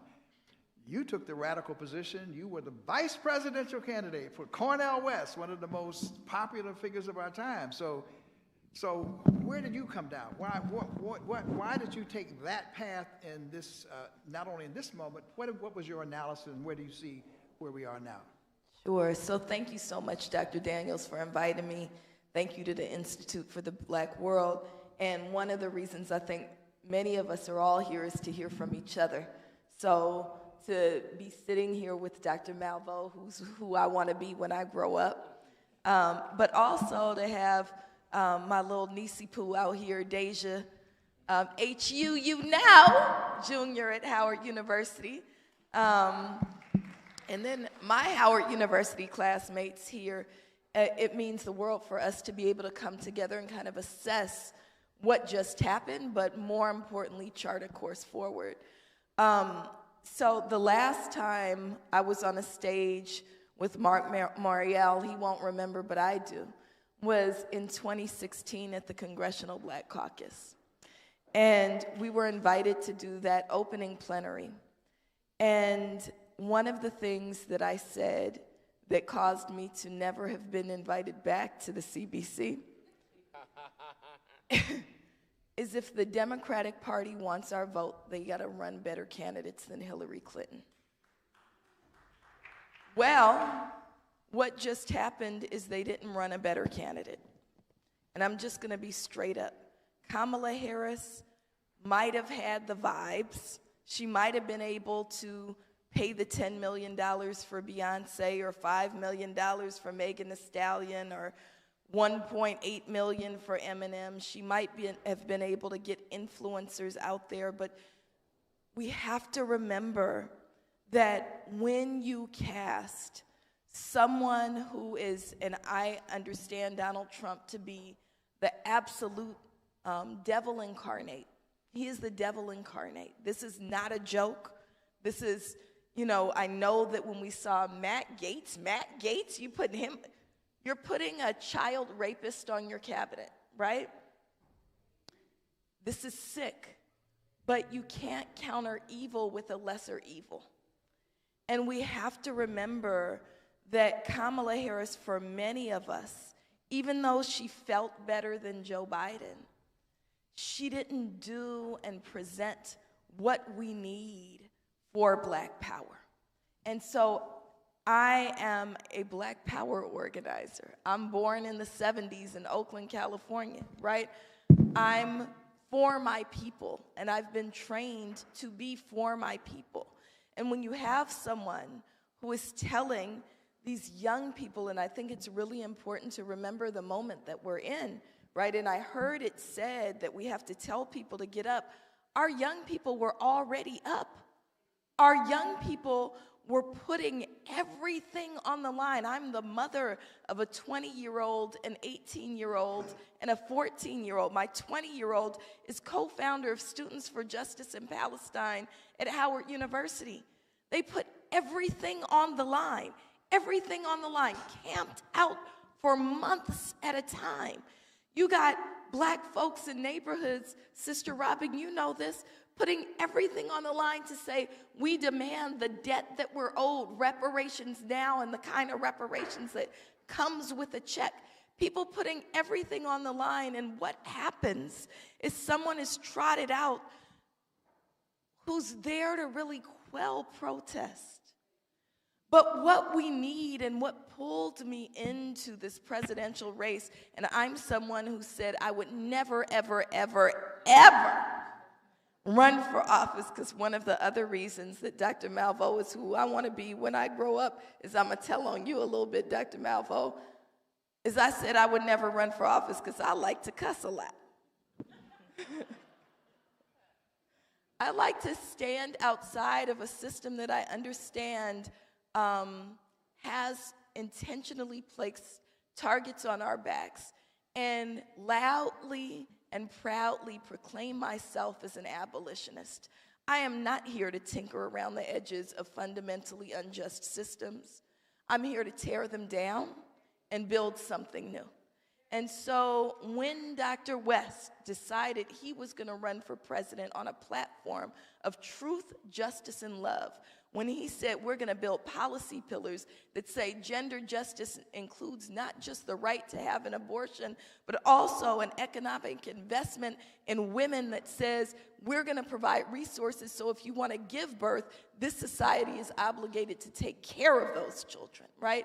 That we're going to say that when we talk about economic justice, it's not an opportunity economy. It's a $27 an hour federal minimum wage. It's reparations. It's a right to home ownership. It's all of these things. So that pulled me in because I saw it as a moment in a movement, is what Dr. West said.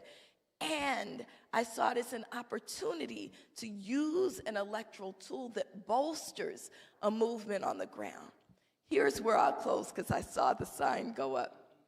Here's where I'll close, is that we have to refuse to be the good Negroes that try to quiet the rebels. We have to applaud the rebels. We have to say that it's the rebels among us who've always brought us to freedom. Y'all young people who were on your college campuses, camped out, and they done took your tents and kicked you out of school, we'll buy you some new tents because we got jobs, right?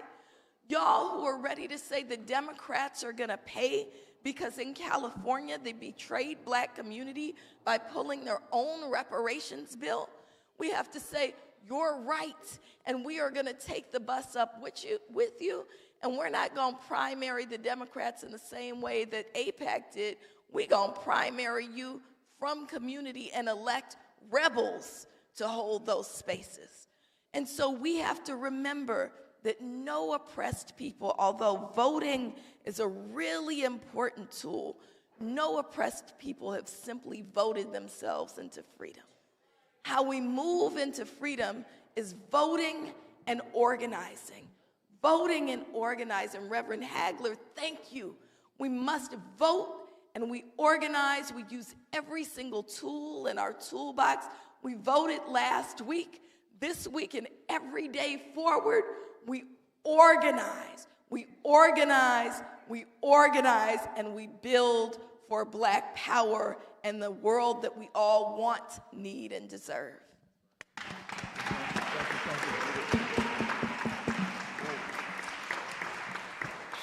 So, Melanie Campbell, you've been at this a long time.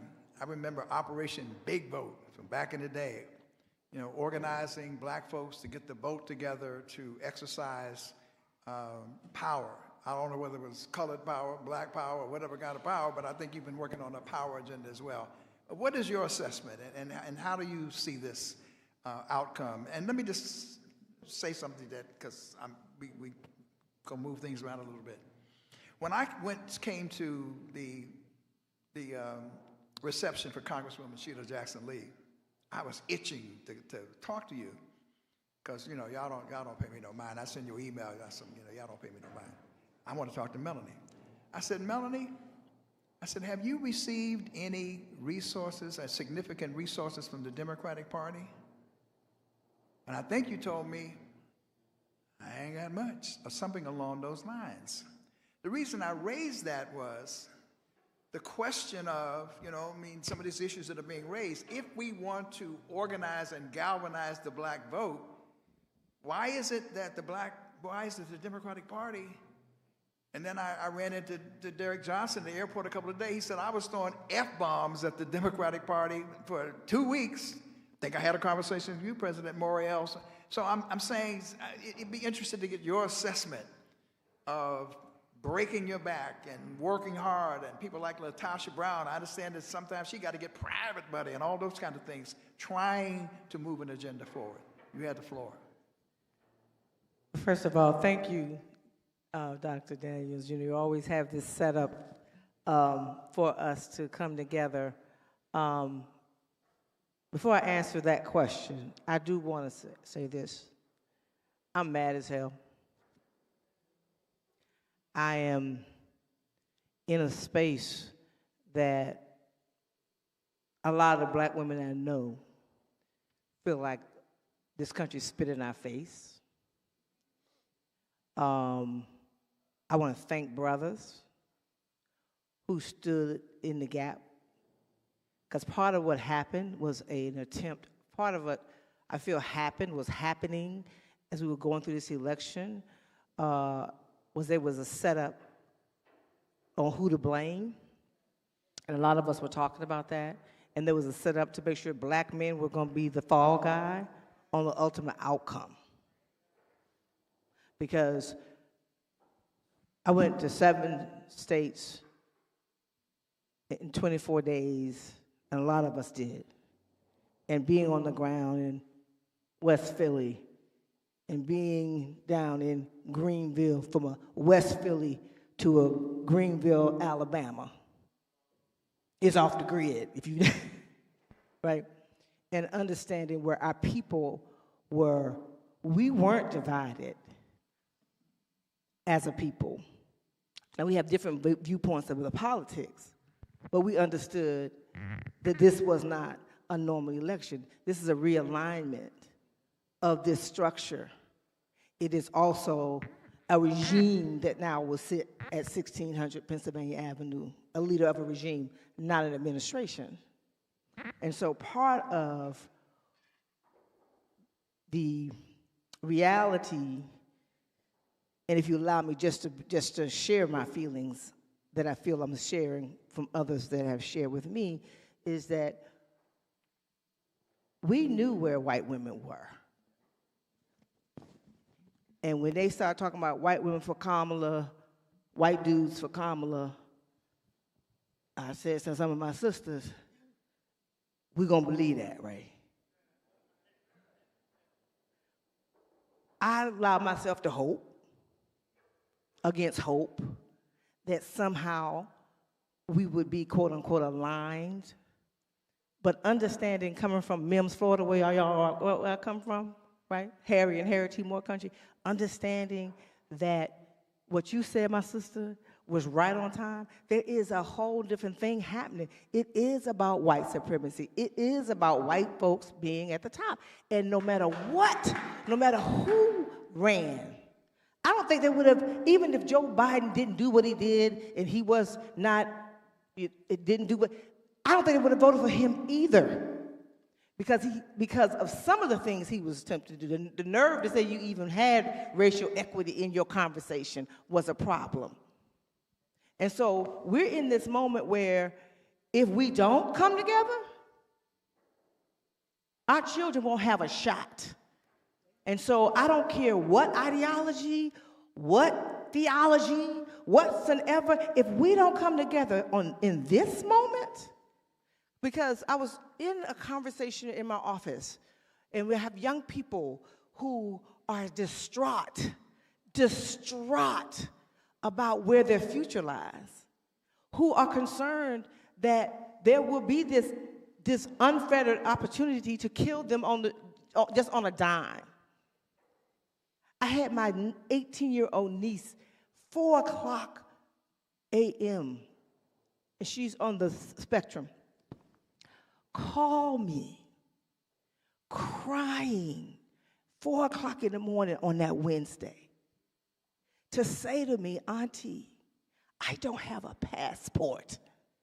Because she heard us joking about, if we have a passport, well, Lord, I gotta get my passport, I gotta get the hell out of here if this happens, right? I see the 1 minute, but I've been patient. I'm like, give me 2. That she felt she didn't have a passport to get out of this country. What am I going to do, Auntie? Right? She may be on the spectrum, but she was paying attention to what adults were saying.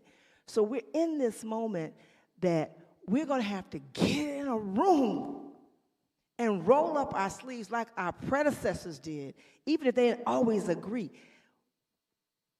When I came here, I've been here in Julian 30 years now, come next month.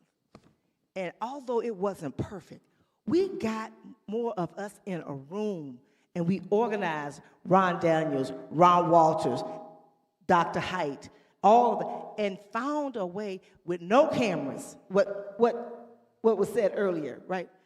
If we don't do that, y'all, right, it's not going to take long. But if I'm going to leave something positive to say and to affirm, I believe that sometimes when it's the darkest, and it is the darkest, that we will rise, but we won't rise unless we get in a room and we put aside whatever it is that keeps us from organizing ourselves. Me and Mark and some of us, we organize ourselves, but it's got to be more of us with Black Lives Matter and this and that and the working party.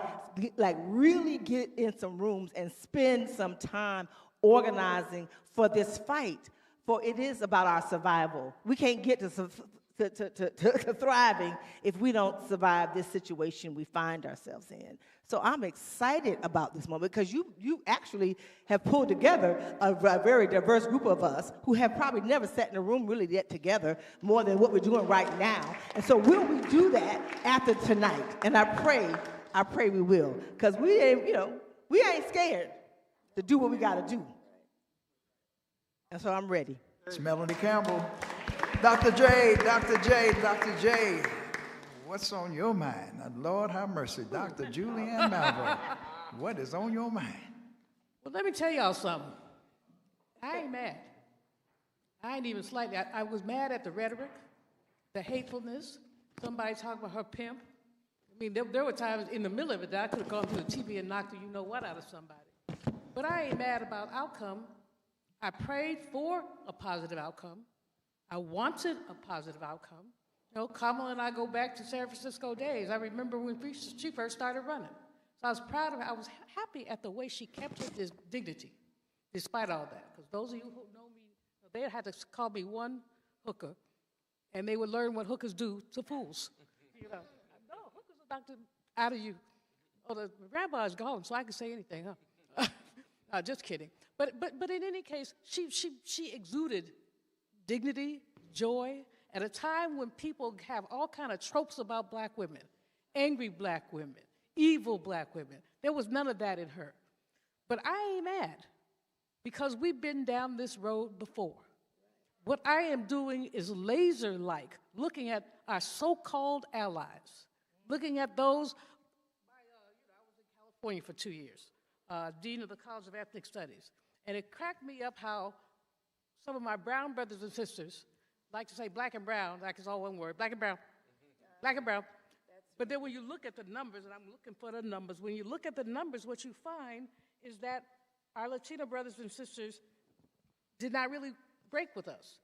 The older they were, the more likely they were to break with us. Younger ones were not. We look at some of the, and the trope that black men, it all held on black men. Well, that man, my general manager is here. We had a chat. I'm not supposed to say orange man. They have to edit it out if I do. Could I call him Mango Mussolini? Can I call him Mango Mussolini?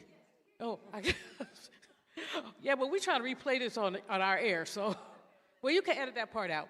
But in any case, they kept trying to say that black men were the ones.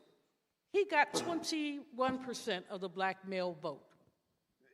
That was not the majority, but that was his target. How did he get that vote?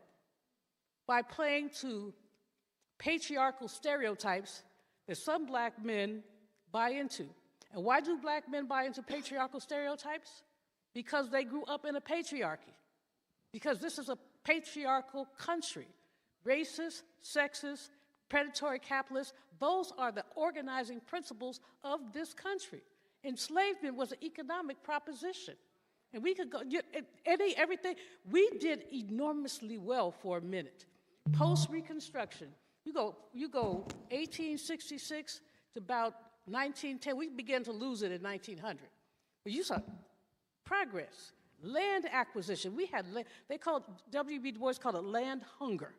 And black folks would do anything to get land till they started taking it from us. And they just started taking it from us. And there were no laws. They just decided. There was a man in Paris, Texas in 1896. There were two of them. And they both owned a nice, sizable piece of land. The younger one, they told him to sign his land over. WTF? I mean, and he said no. So they lynched him. Then they lynched the older guy who was in his 60s, and then the journalist said, we didn't have to lynch him. He was old. He's getting ready to die anyway. And they wrote that down. They wrote that down. And so systematically, and many of us who have roots in the South have stories of stuff that disappeared. In my family, we have the story of the moving fence. They went to bed one night, they woke, the fence had moved. Because we had a fish-rich bayou that ran through our land. And we let everybody fish in it, white folks, black folks, whomever. But they didn't want us, the Hawkins, to have it. So they took it. And two of my cousins disappeared. And everybody says, we don't know what happened to them. One of them, he was very light. They claim he ran off with a white woman. I'm like, no, he wasn't going to leave his mama like that, not without a note. I mean, he might have left her, but not without a note. But in any case, we all have these stories. And so we, if we have lived black history, which most of us have, now let me say, those of us who want to sugarcoat stuff are intellectually deficient. What's the word that Dyson used? Aphrodisia? Because we're not telling our young people these stories. In fact, some of us, I was told once, it was disturbing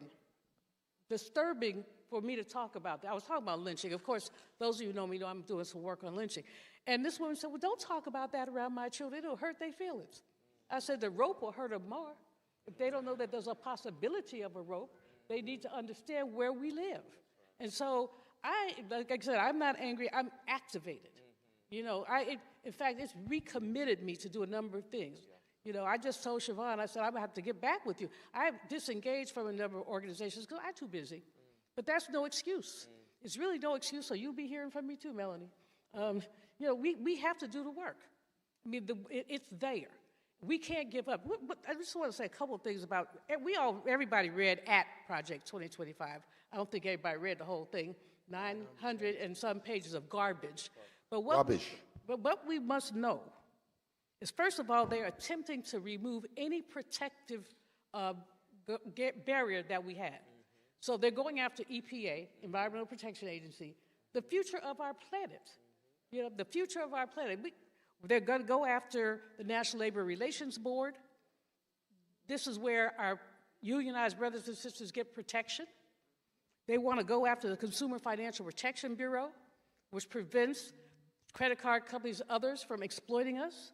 I mean, I could go down the list, but the point is, any protections that were there is what they're going after. I just got this text from a friend of mine who's a lawyer. That man is putting two of his fraudulent lawyers, one to be the Deputy Attorney General, and the other one to be something else in the Department of Justice. I mean, he's systematically, but see, Dr. Meyer used to always say, when people tell you who they are, believe them. So I had all these, not all these, because I don't associate with people like that on the regular, but I had, some so-called right-minded white people who said, well, that's just his rhetoric. He's not going to do that. Okay, so now you wanted it, you got it. And some of these white women who said they cared about reproductive freedom, you can't build a whole campaign around reproductive freedom. There are other stuff. These women are the mothers, daughters, sisters, and wives of white male oligarchs. They sleep with them. I mean, they sleep with them. I'm not saying that knowledge is transmitted congenitally, but I'm suggesting that there's a lot of information that is exchanged. And so, the education, the economic piece, this man would say, I'm not going to tax tips. but he's going to prevent overtime accumulation. So you're going to need more tips. You know, you're going to need a lot more tips. So, Got to get rid of the tipped wage. Right. There, Do there- something for working yeah, there people. you go. Absolutely. With $2 and some cents. Yep. Right. So then the next thing I would want to look at very briefly. I know Dr. D is going to pull the string on me. Yeah, we do have three more people, so we want to get to them. I am very cognizant, my brother. I got and with education, one of the things that we're forgetting is a number of African American women in particular who are concentrated in the educational sector. We're forgetting about that. There are a disproportionate number of us there, as well as in federal government. We represent almost 20% of federal workers. When he says he wants to get rid of federal workers, just walk down the street in D.C. You cannot walk too far without touching a federal employee. You have lunch with one sometime this week. They're not going to be able to pay. You have to buy their lunch next time because they're about to get D6. So the whole education piece is problematic for any number of reasons, including what it will do to cities and states. So we're also not really looking at the intergovernmental pieces of this and how many cities and states rely on the feds for part of their lifeblood. And so we want to go, I don't care, I do care, but the fact that Trump is a nasty, foul, filthy, no home training idiot who call anybody out of their name, that's just who he is. He's been that way all his life. What I care about is the structural things he's attacking. And that's what's make me. So, yeah, call somebody out of their name. All right. I want to call you out of your name back. Right. It ain't that deep. But we have to look at the issue of structure. And so let me say this last quick thing. White voter participation went way up. Now, white voter participation went up. Kamala Harris was the most effective GOTV instrument that white America had.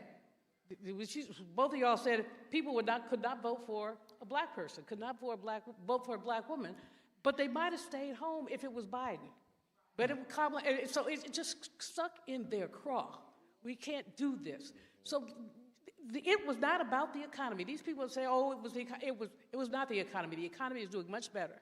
It is about essentially racism. Right. Just cut it down, and you cannot make chicken salad out of chicken spit. So let's not put it, I didn't mean spit. So let's not put all this embellishments around it. It's racism, pure and simple. All right, thank you much. Now, we have 4 more people to go. Let me just say this, though. In the 2020 election, 80 million Americans did not vote.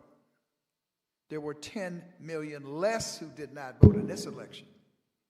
And the reason I'm saying that is because, voting ain't the end all and be all, but those who do register and do vote will exercise disproportionate power.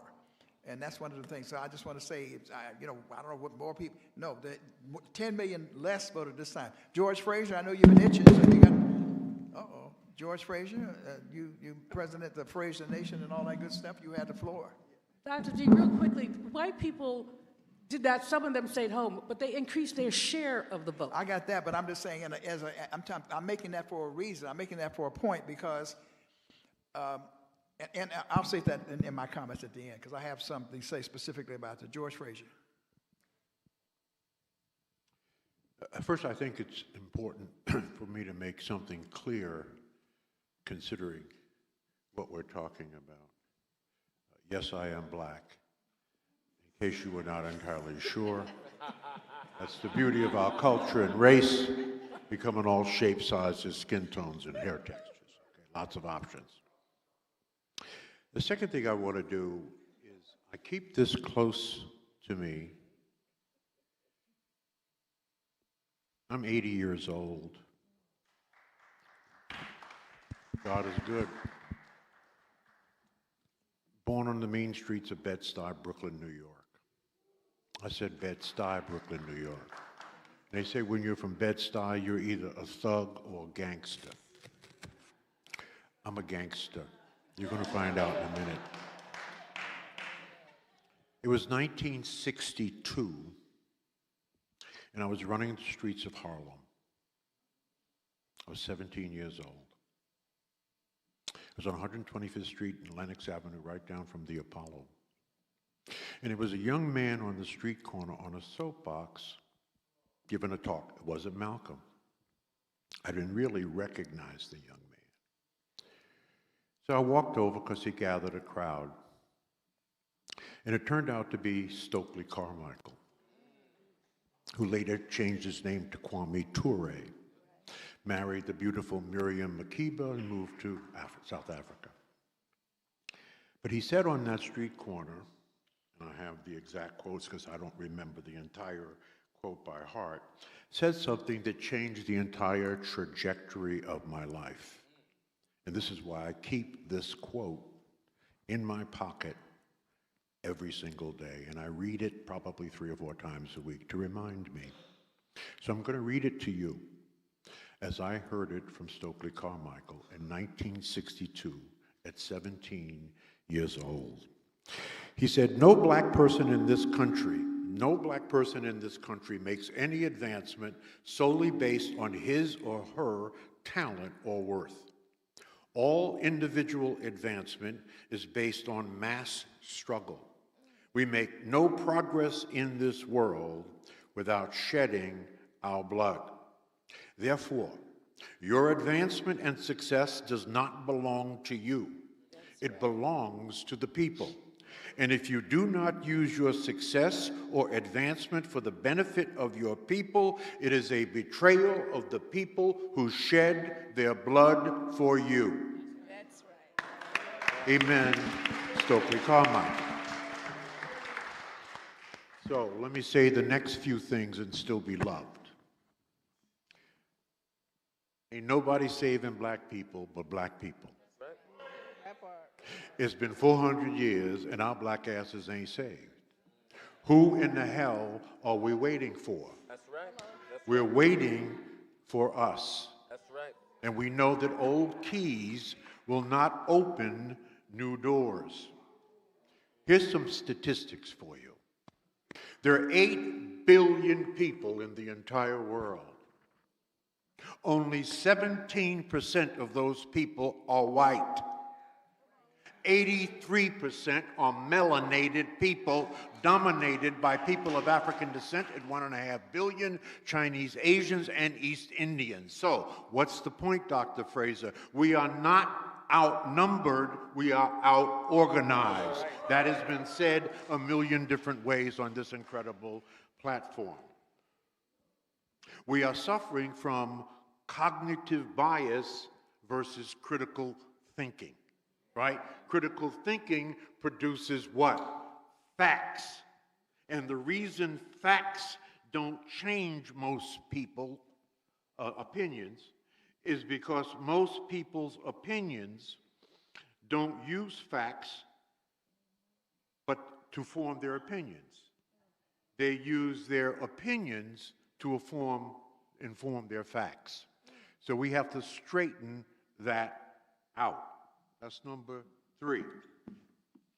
Number 4. Now I want to say this and still be loved. We're missing something that is crumbling our culture. It seems to be an invisible problem, but it needs to be brought to the forefront. I'll preface what this thing is by saying this to you. There is no culture in the history of humankind that has ever risen to maximize their full human potential without family at the center of that culture. It is impossible to do. What does that mean, Dr. Fraser? It means that at this moment in time, in case no one told you, the black family is in an existential crisis. How do I know this? When I was growing up, the marriage rate in our culture was 85%. Today, it is 34%. Projected within the next 20 years from now, if we don't fix it, we'll be in the low teens. 71% of our women are not married. 29% will never get married. 63% of our brothers are not married. 33% of them will never get married. How does marriage affect the economic base of a culture? The facts are very clear. Look it up yourself. Household median wealth, household median income by cultural group. Now, for 350 years, who do you think had the highest household median wealth and income? White people. For 350 years, it was white people. It is no longer white people. Number one are East Indians. Household median wealth, $129,000. What is the marriage rate in the East Indian culture? 94%. Second are Chinese Asians. Household median income, $109,000 a year. What is the marriage rate? 70%. Third are white people. Household median income, $88,000. What is the marriage rate among white people today? 57%. Fourth are Latinos or Hispanics. Household median income, $88,000 a year. Marriage rate, over 70%. We are at the bottom. Household median income, $55,000 a year. What is the marriage rate? 34%. So it impacts the intergenerational transfer of wealth, because you can see from those statistics other cultural groups have two working on income. We, generally speaking, have one. We must fix this. We must bring attention to this. This is easy to say. This is very difficult to do. Very difficult to do. So what am I saying to you? I'm saying to you, there will be obstacles to this. Major obstacles. If you understand our history, you know the first job of white folks was to destroy black men. Yes, that was the first job. The second job now is to destroy black families. We cannot allow this to happen. This is foundational to every single thing that we are talking about.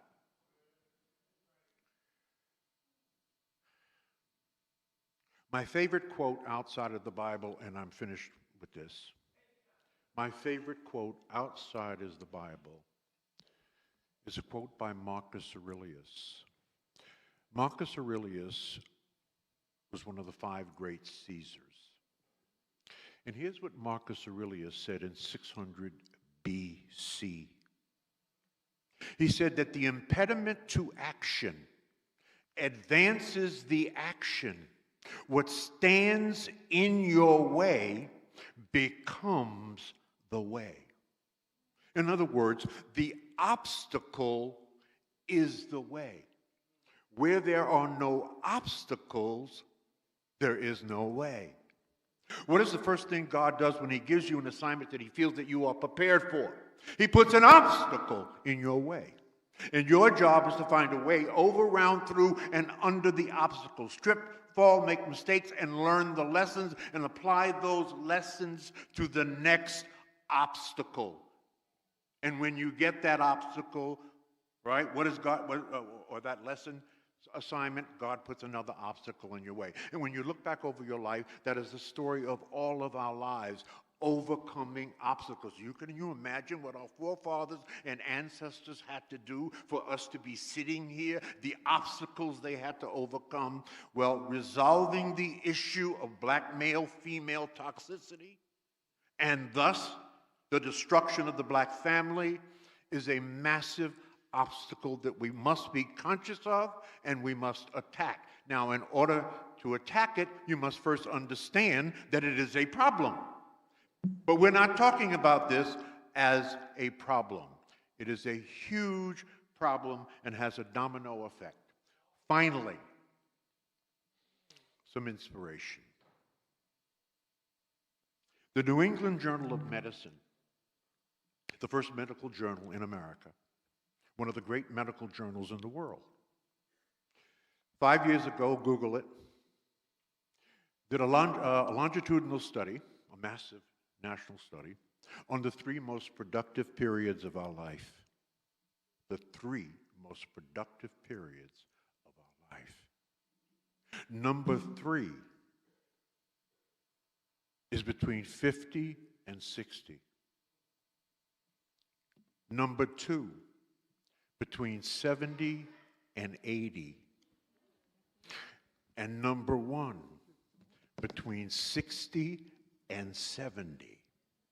Now, what does that mean?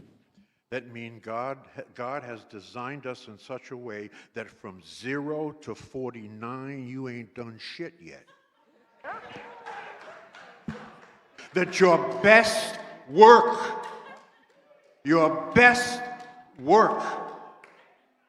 is for the final 30 years of your life.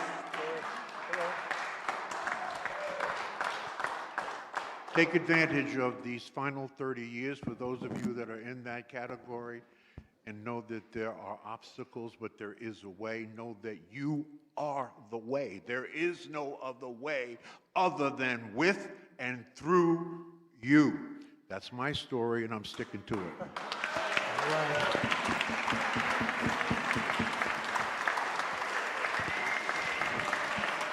So Robin Lou Simmons, there was a reference made today. The Orange Man, AKA Agent Orange, said that he was going to award reparations to aggrieved, discriminated against white people, that white people were going to get reparations. So talk to me about the state of reparations and how this election may or may not impact reparations, and your sense of what has happened and the road forward. Absolutely. Dr. Daniels, thank you. I'm so grateful to be on this panel with each of you, many of you, my teachers, my inspiration. Just thank you. And thank you, Dr. Daniels, for all that you have done for Black people globally. Really, thank you. Yeah, so I heard that. And the state of the reparations movement is really in momentum. Just today, we heard the great news out of Palm Springs, California, that our dear sister Areva Martin led the community to a settlement of reparations for the egregious acts of housing in Palm Springs. Tulsa, Oklahoma, the city, by executive order, recently passed a reparations task force and a resolution to begin the work.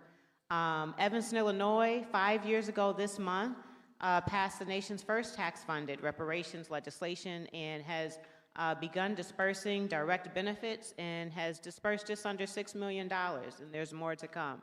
There are over 100 localities that have begun a path towards reparations for the crimes against Black people and the legacies of the institution of slavery. And so we have been feeling good about our local to national efforts. One thing that I could say, there's so much that has been said, but I have to say this, that we were so close to, closer than I understand ever historically, having the amount of House co-sponsors for H.R. 40, a Senate companion bill, and did not have the support to have a floor vote. But I believe that the answer to our current conditions right now, it's been said, is we have to unite. We have to unite as people. We have to become politically educated to understand what is possible, to understand the power of our vote, the power of our economics. We have to understand solidarity economics and conscious consumerism and all of these things we must understand because we are missing opportunities. And I could speak to my experience going into cities to support localities to begin a road to repair and ask simple questions like, what form of government? Is it a strong mayor? Who is your city council person? Even understanding the legislative process. These are things that we have to understand through political education. And so we need to unite as people. We are separated by class and politics and all of these different things, and we don't have the luxury of being divided as a people. So I'm hoping that we do move forward more united. And right now with the current trifecta in Congress and the president-elect, the reparations movement is challenged. And I wish I was coming with more hope, but I'll tell you this, even before the outcomes of the election, we have already legal challenges, lawsuits against reparations efforts that we all know about. But there's also legislative opposition against reparations, which includes a House bill that was introduced last summer by a Texas congressman, an anti-reparations bill. And we were feeling okay. There were very few co-sponsors for that, but now with this current administration, the likelihood of that changing and stalling and stopping and putting real barriers to the great milestones that we've made locally is a real threat. And so my hope is that we sober up, unite, become politically educated, and understand how we move forward so that we don't lose all of the gains that we've made in the last 5 years in the reparations movement. We have countless cities. Many of them will be convening in the next couple weeks in Evanston. We have a symposium. You all are welcome to attend, a town hall that is presented by the National African American Reparations Commission. You could stream that virtually. But we have a lot of strategizing to do. And we must unite as a people.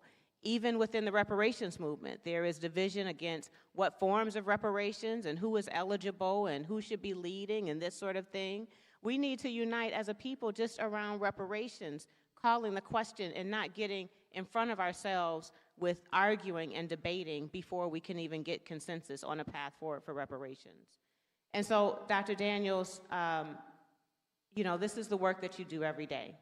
You've convened NARC, the National African American Reparations Commission. If you're not familiar with the commission, please do learn more about it. There is incredible comms. You'll stay updated on all of the great milestones that have been moving forward, and as we continue to strategize on what our path forward is. But it is, we're concerned.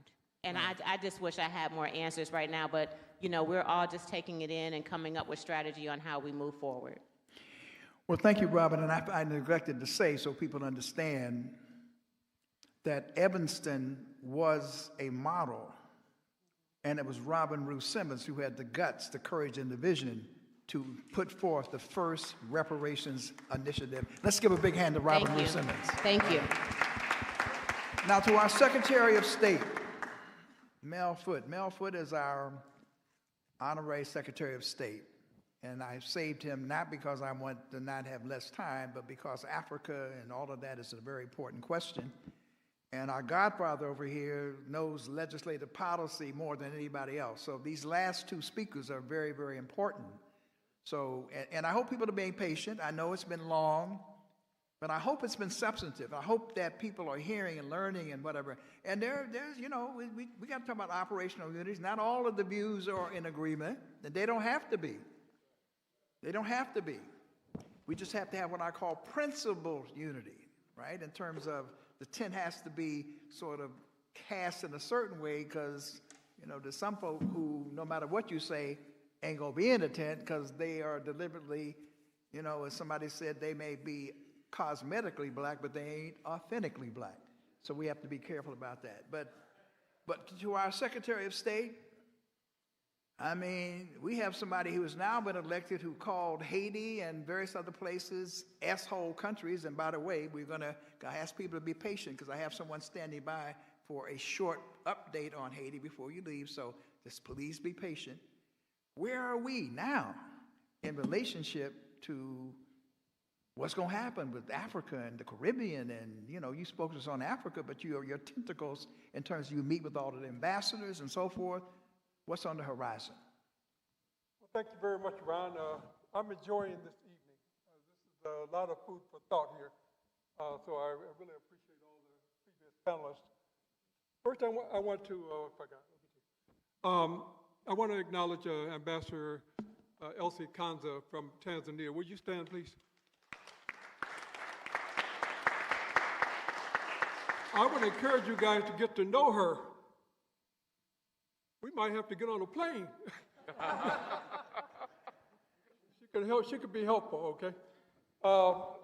It's great to be here. On the Africa front, we're challenged, no doubt about it. As you indicated, President Trump called African country when they said, you know, they're the worst part of the human anatomy. That's what he said, you know. I'm also paying attention to some of the people he's putting in jobs, Rubio as Secretary of State. So Cuba got to be crying. South Africa got to be crying. You know, and then others, he talked about the Health and Human Services. He got Bobby Kennedy as his pick for Health and Human Services, who don't believe in vaccines. So, you know, we get a global pandemic about every 4 years. It was AIDS, it was Ebola, you know, it was COVID. And you could have bet your bottom dollar we're going to get one within the next 2 or 3 years. What is this Health and Human Service going to say about health in Africa? My bet is he's going to say, let them die. You let them die. So when it comes to Africa, we talked about 2025, the paper. This thing has been in play for the last 20 or 30 years, if not longer. And that's why organizations like AfriCare is gone, Trans-Africa is gone, Leon Sullivan's outfit gone. All of the Africa-focused organizations are gone. They're dead and buried. You think it was an accident? You know? Now, also, I look at how do we communicate with one another. You know, I used to, every once a week, I would get my Jet magazine. And I knew where Ron Daniels was running. I knew where Jesse Jackson was. You know, we can't communicate. Emerge magazine, gone, you know. And now we talk about get it on social media. Anybody can say anything at any time on social media. I do it all the time. I say what I want to say. So we're in a real fix. I think the strategy going forward is to take the black community apart. Right now, we're being pitted against African immigrants in this country, left and right. I see it every day. And they're telling the African immigrants, you guys just be nice and live out in the suburbs, and everything will be okay, but stay away from them black Americans, you know? And so we're being pitted against our own people, you know? I was told on a TV show last week, a guy, a Nigerian, told me he was my co-guest on this show that broadcast back to Nigeria, and he said, "You're not an African?" Qu'est-ce que c'est? You know, if I'm not an African, what am I? You know, you are American or something. I mean, I'm saying it's getting really wild out there. I think, you know, my mother, when I grew up, she always said, don't agonize, organize. And I've always taken that to heart. We're already pulling the Africa-focused community together. We had a meeting last week. We got one on the 22nd, where we actually bringing the coalitions together to actually see what we might be able to do strategically going forward. We got to bring the next generation along. You know, no doubt about it. A lot of the ones, when I was looking at this crowd, I said, where is Dick Gregory? You know, where's Dick Gregory? Gone. You know, where's Leon Sullivan? Gone. And so, where's John Lewis? Gone. We gotta step up, no doubt about it. Count on me to be a partner in this organizing effort. You know, and I'm great at being a lieutenant. I don't have to be the general. That's the secret to my success. I don't have to be in charge. I like to be working. In fact, I like to work from behind. But the Africa-focused community, the last thing I want to say is most Americans, including African Americans, are uneducated, undereducated and miseducated about Africa, period. You know, part of it is to blame the media. You know, when I went to Africa 50 years ago, I started my career 50 years ago. And when I first went to Africa, really, I thought Tarzan would be at the airport, you know, because what did we know about Africa, period? And it hasn't changed much since. And so we need to go back to these Saturday schools. We got to do all kinds of things to bring our people up to stuff, because if we're not informed and educated about Africa, I'm not sure what is the future of us as an African people. So thank you very much, Ron, for this opportunity. I'm grateful for being here. I'm looking forward to follow-up. All right, very good. Now, last but not least, because obviously there's not going to be a second round after y'all just blew through this, so there's not going to be a second round. We're near a conclusion. But intentionality, because see, the important thing is to look at the different organizations and how the organizations work. We got a lot of work to do around this question. The NAACP, a lot of people disparage the NAACP. I have my criticism of the NAACP occasionally and so forth. I'm a lifetime member of the NAACP because I grew up in the NAACP. It is, well, they say the largest and baddest organization on the planet. And one of the things that they do, a lot of people don't recognize, is they monitor policy. What is the threat? What's going on? How are we going to get our policies through and inch our agenda through? And one of the people who has been on that case for a long, long time, I call him the Godfather, you know, he's got that beautiful gray hair and all that stuff, is one Hillary Shelton. Hillary Shelton, you have the floor, sir. Thank you. Thank you. Thank you, Dr. Daniels, and thank you, everyone. Quite frankly, when Dr. Daniels told me he wanted to have a get-together, about a year ago, as a matter of fact, when he said that about a year ago, I was going, well, that'll be right after the election, won't it? And he said, yeah. And I said, well, what if we don't get what we want in the election? I said, well, we probably really do need to meet then. Either way, we were going to have to talk. So very well, having us get together here, and quite frankly, I take it personally because so many of my heroes and sheroes are here.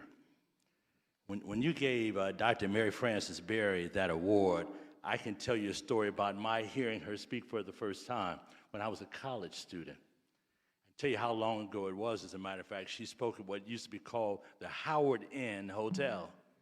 Yep. Right there on Howard's campus. Back in the day, running the U.S. Commission on Civil Rights, fighting Ronald Reagan. And as you said, handing over the information she had to hand over to the person that Reagan put in place to replace her because she was doing such a fabulous job. Seeing her does great things for my heart because I know those who have been in the movement and the struggle for as long as she has. It's been just incredible, incredible for me. So I was grateful there. I'm sorry that Mark had to leave, but Mark is also one of my heroes because the National Urban League does the assessment every year. They tell us where we went on economic issues, housing, where we went on education issues, and with that information, hopefully we're going to be able to figure out what to do because what's number one on this president's list is eliminating the Department of Education, the major national tool that we have utilized to be able to make sure that our children get a high-quality education regardless of where they are. And then in Washington, D.C., one thing there in Biloxi, Mississippi, we're going to make sure the standards are there. And some of the brightest, sharpest people I know, even the sister right now, who is the Undersecretary for Civil Rights at the Department of Education, Catherine Lehman, is still doing what she needs to do to make sure the stuff works out the way it needs to work out. We're grateful for that and grateful that Mark laid down that foundation before we had that conversation. Now, Reverend Hagler is sitting straight across from me, and the reason I love that brother is because he made sure he kept me straight from day one that I entered this struggle, as a matter of fact. He had just been sent from, I believe it was Boston, to come down to D.C. at the time that I was given a position working for the United Methodist Church's General Board of Church and Society. And Reverend Hagler looked at me because he had been in some other meetings in other places across the country with me, and he said, Brother Shelton, he said, first, you're tough as a bull. Secondly, you need to cool out, brother. And I appreciated that. He made it very clear, and he's run a wonderful church here and so forth. And so when I look at all of my friends around here, those who have led the charge for voter registration, education, get out the vote, and make sure that every vote is counted. Those who have educated and trained our young people, whether they're young women on college campuses or doing other things, you're here. And just being able to take a minute after going through what we all just went through together, watching a sister who is one of my alumni. Yeah, I'm a Howardite as well. HU? I know. So putting it in those terms as we prepare to leave here is extremely important. And nobody could have pulled us together the way that Dr. Daniels has pulled us together to have this conversation. Where our young people are, where your thoughts are in this struggle and this movement forward. I sat there and smiled and thought about how my thing has changed as much. And those who have been involved in the struggle for as long as he has, brother, I appreciate you. Laying out the issues, breaking it down, and making sure we can think about it in these terms and really look at the data and the statistics. I just want to close out in saying it this way. If we don't have a plan, we are not going to fail, but we are never going to succeed. If we don't have a plan, as we leave here today, in other words, if we don't have the agenda, the bills, the laws to make it happen, for them to hold it to us. The reason we worked on H.R. 40 the way that we did is because we needed a plan. We needed a document that all of us had worked on and agreed on to move forward, to make sure that as we were talking about it and moving forward on the issues of reparations, that people throwing out numbers all over the place, it's great we're going to have a conversation, but a conversation and then cutting a deal is what we're going to have to do together. And believe it or not, we were able to move forward along those lines and got more co-sponsors on that bill than ever before. When we're leaving here, we're going to have to talk about the issues that are not comfortable issues, like the fact that our children's number one cause of death is gun violence. The number one cause of death for all children now is gun violence, but the number one cause for our children, and we've seen too many of that, is gun violence, and it's continued to be. We've got to talk about that and make sure that no matter who we're going to talk about winning the election, if they're not going to talk about gun control, they're not speaking our language. If they're not going to talk about making sure that our economic conditions are in great shape and think about how the economy moves forward, then we've blown it. Because, see, we actually wrote the Dodd-Frank Wall Street Reform Bill.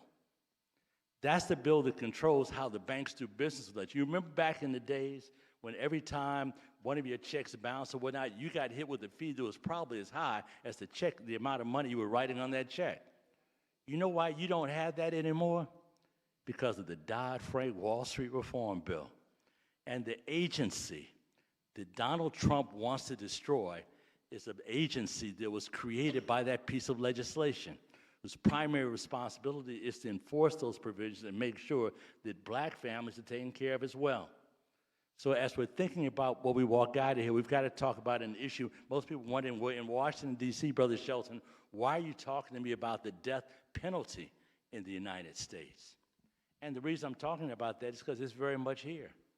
And because the number one group of folks that they mistakenly execute after finding guilty, they execute them and then have a conversation about it later, happen to be African Americans. Number two are Native Americans. You know why? Because our federal government and the federal death penalty is utilized on Native American territory more than it is in states. The states do their own thing when it comes to that, but if the federal government isn't pleased with that, and something tells me, the man that's going to be moving to 1600 Pennsylvania Avenue, he is not going to be pleased that the reason that we're saying that we want to end the death penalty is because they accidentally killed too many black people. So as we walk out of here, I'm feeling refreshed and refined and ready to go again. Because I know what it's like as we end up dealing with a Congress now that's led by somebody who I believe is out of his mind in the U.S. Senate. And the only person crazier than him is the guy that's running it for the U.S. House. But right now, you've got the same political party that's run by the highest ranking member of that political party who just happens to be the President of the United States, are all members of the same party. So in other words, when he tells them he wants his bill through, it's going to go through because they are scared of him than they are of us. So let me leave it like this as we think about what we have to move forward on. When we think about the Congress is just coming back, it's time to visit with them now, even though we know they're only going to be in for about another month. And then this Congress is going to end, and the new Congress is going to begin in January. Well, we can send the messages now to them because a whole bunch of them are coming back. But there are a lot of them that won't be, but that's okay. We'll come visit with them in January as well. We want to make sure that they know that we know where they work. We want to make sure that they know that we know, quite frankly, where they live. Now, I'm not recommending anything that is illegal, Reverend. I see you give me that look, and I appreciate that. I'm not recommending anything that's illegal, but we are talking about something that will be consistent. You can remove people from office quite legally. You can make sure they don't get to run again quite legally. You can even walk in front of their houses with a sign if you want to, reminding them that you're the ones that made sure that they couldn't have that elected position anymore. We can still do that. The bottom line is this. Here we are getting ready to start again. Here we are knowing who the person is that went to the White House. We know who's running the House and the Senate. We know what their agenda is, and quite frankly, most of us can get to where they work on the subway. It's time for us to make sure that we come back to visit them on the subway. It's time to make sure that we make sure our message is very clear to them. I've seen many times, and I've seen how our folks can make a decision in all kind of parts of the country. One of the slowest moving states I know in terms of liberation advancement of African Americans, it's got to be the state of Indiana. I was just in Indiana this past weekend because they just elected a new president of the NAACP for the whole state of Indiana. They just committed to add over 10% per year new units, that is, membership units of the NAACP throughout Indiana, and quite frankly, so far, they've been able to hold it up and get it done. They're moving it forward because they're doing the hard work. And yes, like in so many other things we do, I've heard conversations about men and about women. But let me be clear on some things about that too. Number one, I've been married to the same sister for over 30 years. She is a down-home Southern girl from Georgia. She is brilliant and eloquent. She makes her message very clear and succinct. And I'll put it in these terms as well. I don't know a time that I've ever said I disagree with her on anything. And quite frankly, it's because I'm still convinced this day, over 30 years after, that she's still right on everything. So, brothers and sisters, I'm fired up and ready to go. I'm fired up because we know what we can end up with if we're not careful, but we know what we can do when we want to. We know that we can elect an African-American man to do 2 terms in the White House and go to the White House to visit him and enjoy Prince performing in the middle of the White House. You know you've made it when he's the one signing the Dodd-Frank Wall Street Reform Bill, when he's the one signing the health care bill to make sure that we all have greater access to health care insurance. He's the one that signed the changes that were actually added to so many of the things we've done. So as I finish, I'm convinced that as hard as it's been, we can win this. I'm convinced with my 3 sons, I got 3 black boys, as a matter of fact. One's in Philly, one's in New York, and one's in Atlanta. And the reason that I am so is because we paid to make sure that their tuition was taking care of all those places and whatnot. And when they come out, them some bad boys. and they're going to do some incredible things. So with that, thank you so much. We've enjoyed what we've done today, and we enjoy, more importantly, the fun we're going to have with what we do to change this country and the rest of the world to be everything it's supposed to be. Thank you very much. All right, thanks to the Godfather. All right. Now, we want you to just be patient for a couple more minutes because we got to talk about the first black republic in the world. Just for a couple of minutes. Because I contend that unless Haiti is free, we will never, ever, any of us be free. So we're just asking you to hold for a few minutes. I want to invite to the microphone Jocelyn McCalla, who is a senior policy advisor for the Haitian American Foundation for Democracy, to tell us what is happening in Haiti and to give us our marching orders. Jocelyn McCalla, you have the floor.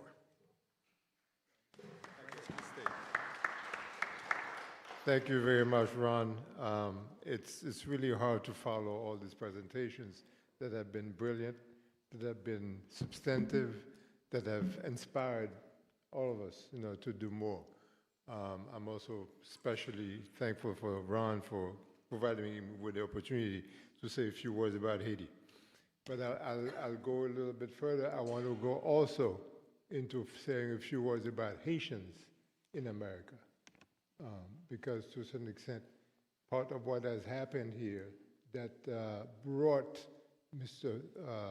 Trump to office is the fact that he signaled out Haitian immigrants for special vile treatment.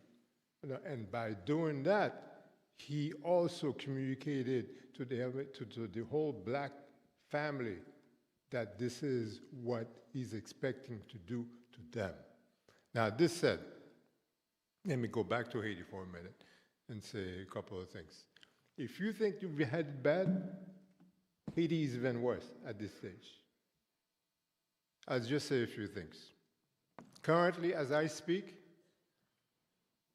the airport in the Haiti's capital, Port-au-Prince, is shut down.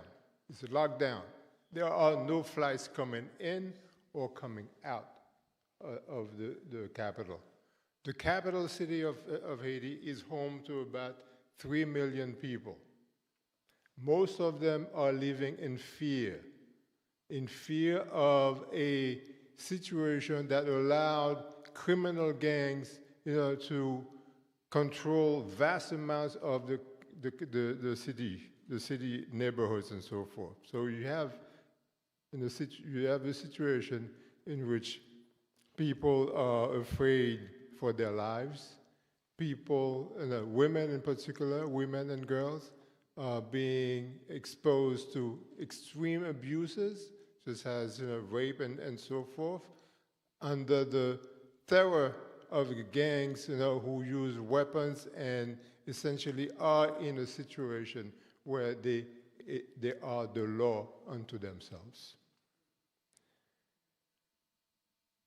Seaports are also locked down. Cargo ships cannot come in to Haiti unimpeded without fearing that they are going to be attacked.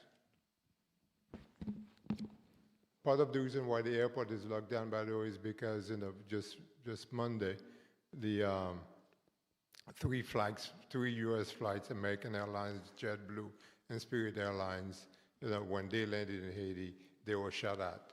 And in fact, the Spirit Airlines flight had one person who suffered some casualty. So that's why, currently, what has happened, the FAA has banned flights, U.S. flights to Haiti for about 30 days. American Airlines has decided to suspend its flights for about 3 months. Now, Haiti is governed by a transitional council that came into play in March. That transitional council was, to some extent, the result of a series of negotiations that were first held by Haitians among themselves. And then eventually, when the international community which has always had a hand in Haitian politics, when they came in, they messed it up so that they made it quite impossible for the Haitians themselves, to get a grip on the situation. So what was billed as a Haitian solution, and some of the elements of that are part of the Haitian solution, became a Haitian crisis. Became a Haitian crisis in a way that made it impossible, nearly impossible, for the Haitians, to really take control of the situation and essentially use the tools that they had in hand, including international support from Kenya, from the international community, so that they could regain control of government territory and return peace and tranquility to the people of Haiti. In this context, the international community is basically saying, listen, all you got to do is get your act together, put down your differences, don't worry about them. All you got to do is organize so you can have elections. Organize so you can have elections. But you can't have elections when people are not at peace, when people cannot have conversations, when people cannot participate in the process of holding the government accountable. You cannot do that. And therefore, the entire process is skewed. So you think you have it bad? Haitians have it worse. Now, I said I was going to speak a little bit about the situation here.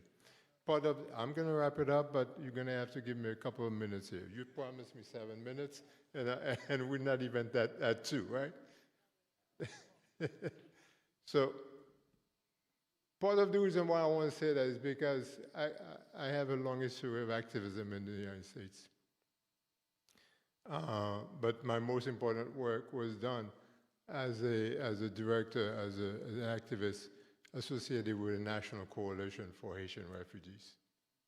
Part of the reason why I'm raising the National Coalition for Haitian Refugees, because it was a coalition that was comprised of Haitian organizations and civil rights organizations and faith-based organizations and labor-based organizations. The NAACP was one founding member of the National Coalition for Haitian Refugees. The National Urban League participated in it. The Southern Christian Leadership Conference was also represented on that. So we had a merging of a coalition, a grand coalition that came together and said the kind of policies that were being meted out by the government at the time should not stand. Should not stand. And why did they do that? Why did the civil rights organizations agree and came on board?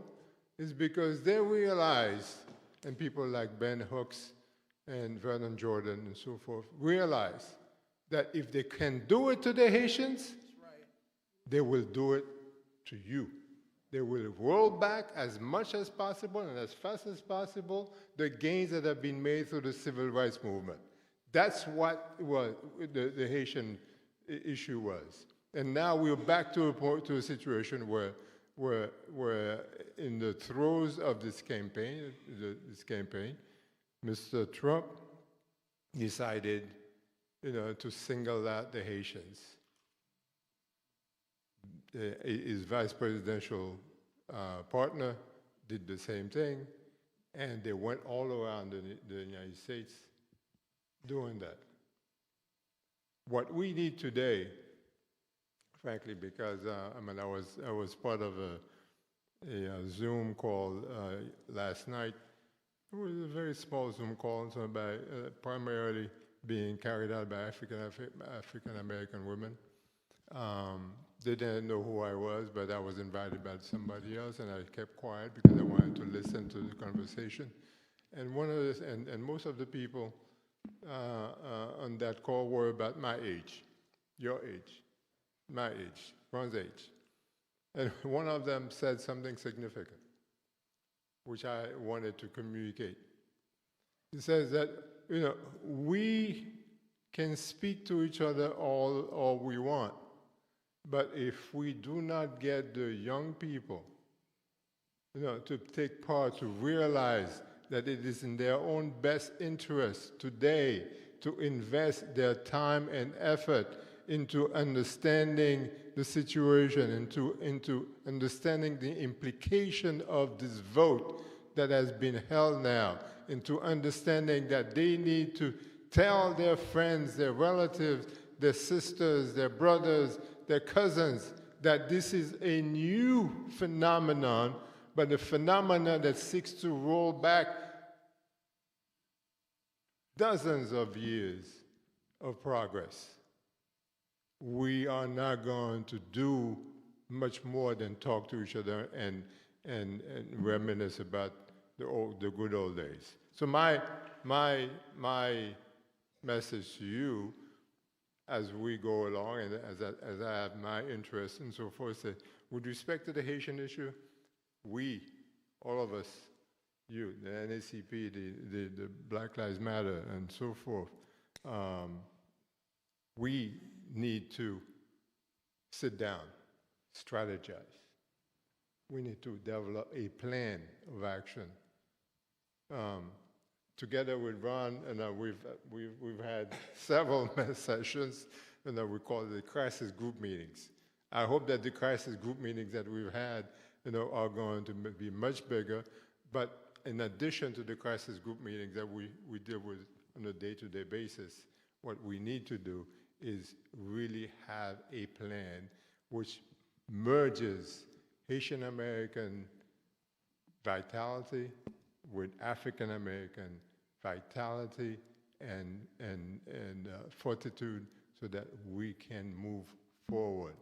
That's the way to go, and that's my appeal to you today. Thank you. All right. Thank you very much, Jocelyn McCullough. Well, first of all, would you give this panel a great round of applause? This brilliant brain trust that we put together. And would you give yourself a big round of applause for your patience in being here tonight? Now, what happens very often at these meetings is everybody else talks, then the president don't get a chance to say nothing. But I have something to say tonight, so that's why I was trying to move people along. There's supposed to be a second round. There were some issues we wanted to take on with the audience. We didn't get a chance to do that because there was a coup and a rebellion that took place, and I wasn't able to get y'all to talk a little shorter, but that's fine. You got a lot of brilliance. You got enunciated. But I want you to just listen for a few minutes because we're about to leave. I had hoped that there were some other issues we might interchange ideas about. The issue of what's happening with black men. What is all that all about? The issue about the Democratic Party and its refusal to invest in black people the way it ought to. And let me just say this. Black people are the base of the Democratic Party. Black people are the base of the Democratic Party. And so how is it you walk away from the base of the Democratic Party? Now, I could talk more about that because, one of the things that's important is a whole lot of white folks do not vote in this country either. The reality is what happened with Trump and the MAGA movement is he took those low-intensity voters who were on the sidelines. This is not the same Republican Party that we have known. He went, touched them, and took their grievances and took over that party. That's why he never, ever worried about his approval ratings, because he was doubling down on his base. What we do is, and it was okay to reach out to Liz Cheney and those folks and so forth to try to get that little sliver, but I wrote a piece called Kamala to the Hood, because what I was trying to say was, you need to get into those bombed out, we have sections of America that look like bombed out war zones, where nobody has gone to touch those brothers and sisters at all. And we're not going to succeed until we mobilize and organize them by various means and tools. I'd hope we'd be able to go to the audience and ask James Early, what does this mean in terms of Cuba and this insane, irrational boycott that has been suffocating Cuba for all these many years, or what's happening in Venezuela and various other places. But we didn't get a chance to talk about that. I really also wanted to talk about how this orange man was trashing trans people. over and over again, trashing trans people as a way of transferring wealth to the wealthiest people in this country. That's what he was doing. I mean, over and over again, and we have to have a conversation in our community. What do we feel about that? Because I suspect that some people say, well, I don't know about that, how they behave themselves, and that's lifestyle. And some people maybe haven't even got over the issue of support for LGBTQI rights as well. We got to have those conversations inside of our house. And I've said over and over again that with Black Lives Matter, to me, the most powerful thing that happened was it finally said, yes, we're bringing blackness back, but we're bringing blackness back for everybody. No more people in the closet. All that genius that's been pent up in our society all those years with us, don't ask and don't tell. You know, I mean, like we were ostracizing James Baldwin, Audre Lorde.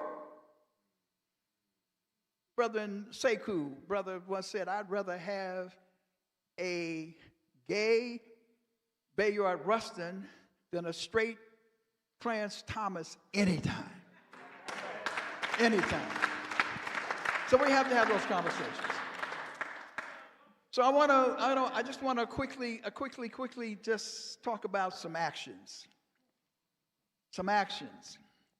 And, you know, we got people who are part of the Big Eight now. We got the Big Eight. So the Big Eight. And so I'm communicating to the Big Eight. But we used to have something called the Black Leadership Forum.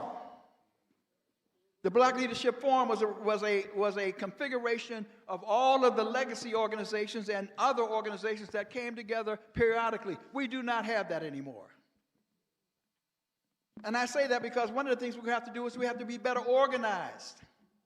I'm sorry that Mark Morial is gone, but I approached him 3 months before Melanie, and I said to him, Mark Morial, you and Reverend Sharpton were in fact had a couple of those meetings, you may recall, at the Hilton Hotel, where you brought together about 100 organizations. Walter Fauntleroy had something called the Black Leadership Roundtable, where hundreds of organizations came together. We cannot be effectively organized in this country if our leadership across the board, because Mark Morial said, well, what about the young folks? I said, well, I'm an old head, but I have cultivated some relationships with some young people, because they have to be at the table also. And so we need a formation, I think 100 organizations. And the important thing is I don't have to be at the table. I have to see myself in the table. But what do I mean? I mean, I need to see my tendency. I need to see my political orientation at the table. Because everybody can't be at the table. And one of the things I'm calling for is a national emergency summit of black folks. We should have had one before this election. If we're in trouble, we should have a national summit. But where do you want to have it, Ron Daniels? I want it in Selma, Alabama. That's where I want it to be. And I want it to be in Selma, Alabama because, among other things, there are some people that have never been there. People say, Ron Daniels, how do you sustain yourself? I sustain myself in part because I have a communion with my ancestors. And when I go across that bridge, the blood of the bridge, lets me know what my ancestors went through. And here's the other thing about Selma. Think about this. For all that Selma has meant to black people, we go every year. Rose and Hank Sanders and their family, and we celebrate, and we're there. Then we leave. Look at Selma. It is a dilapidated. It is terrible in terms of its economic development. People are underemployed. Do you think some of those brothers and sisters give a hoot about voting? Selma ought to be a model city. It ought to be a model city for what its goal and what it meant to the civil rights movement for all of us. And so I want the summit to be in Selma, Alabama. Now, everybody may not be able to come, everybody may not be but everybody can tune in. And bring some young people. That's how you overcome the Afrophobia. Bring some young people to go across that bridge and let them know what happened on that bridge. And there are other spots around the country where we can do similar kinds of things along those lines. So an emergency summit in Selma. The other thing is we act like we don't remember every time about something new, we need to talk about some old stuff. We need to be able to use, in this period, it's not been a time when the Supreme Court, the presidency, and both branches of government by ultra-right-wing white nationalist forces. That ain't no easy playground. We can talk about resilience. We can talk about how dedicated we are, whatever, but we need more than dedication. We need a plan. And Martin Luther King talked about it.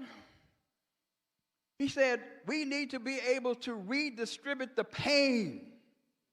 George Fraser, aren't we sitting on damn near $2 trillion of economic power? Then we need to have our economic power must be a weapon in the black freedom struggle.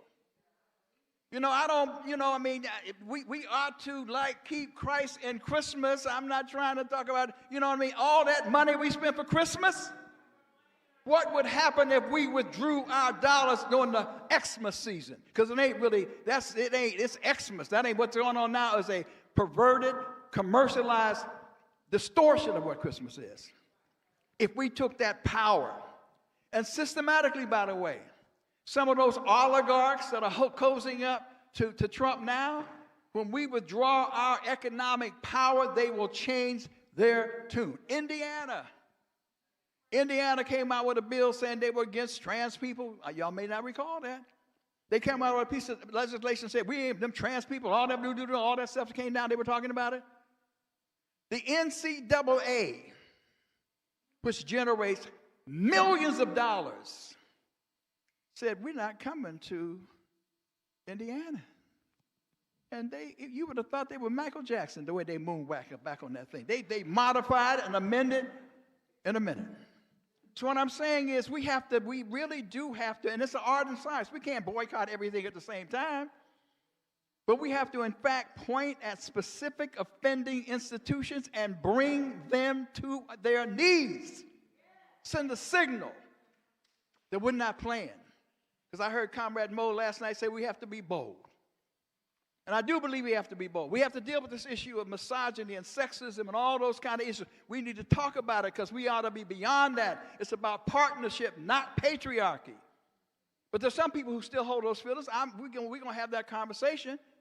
Next year is the 25th, whatever anniversary of the Million Man March, right? Well, I don't want to have another Million Man March. I want to have a 2 million woman and man march. 2 million. Sisters and brothers working together arm in arm.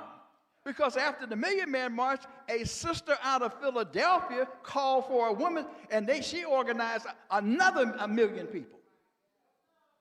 And I'm serious about that. I'm not playing. I'm saying we need to organize a march, but it cannot be a march just for a march's sake. It's about political education and organizing. And when we leave, we ought to have some targets. We ought to announce to the world that we're coming for you. We're coming for you. Because we need to be in a posture of being ungovernable if necessary. Because the time is up. We're talking about COINTELPRO on steroids.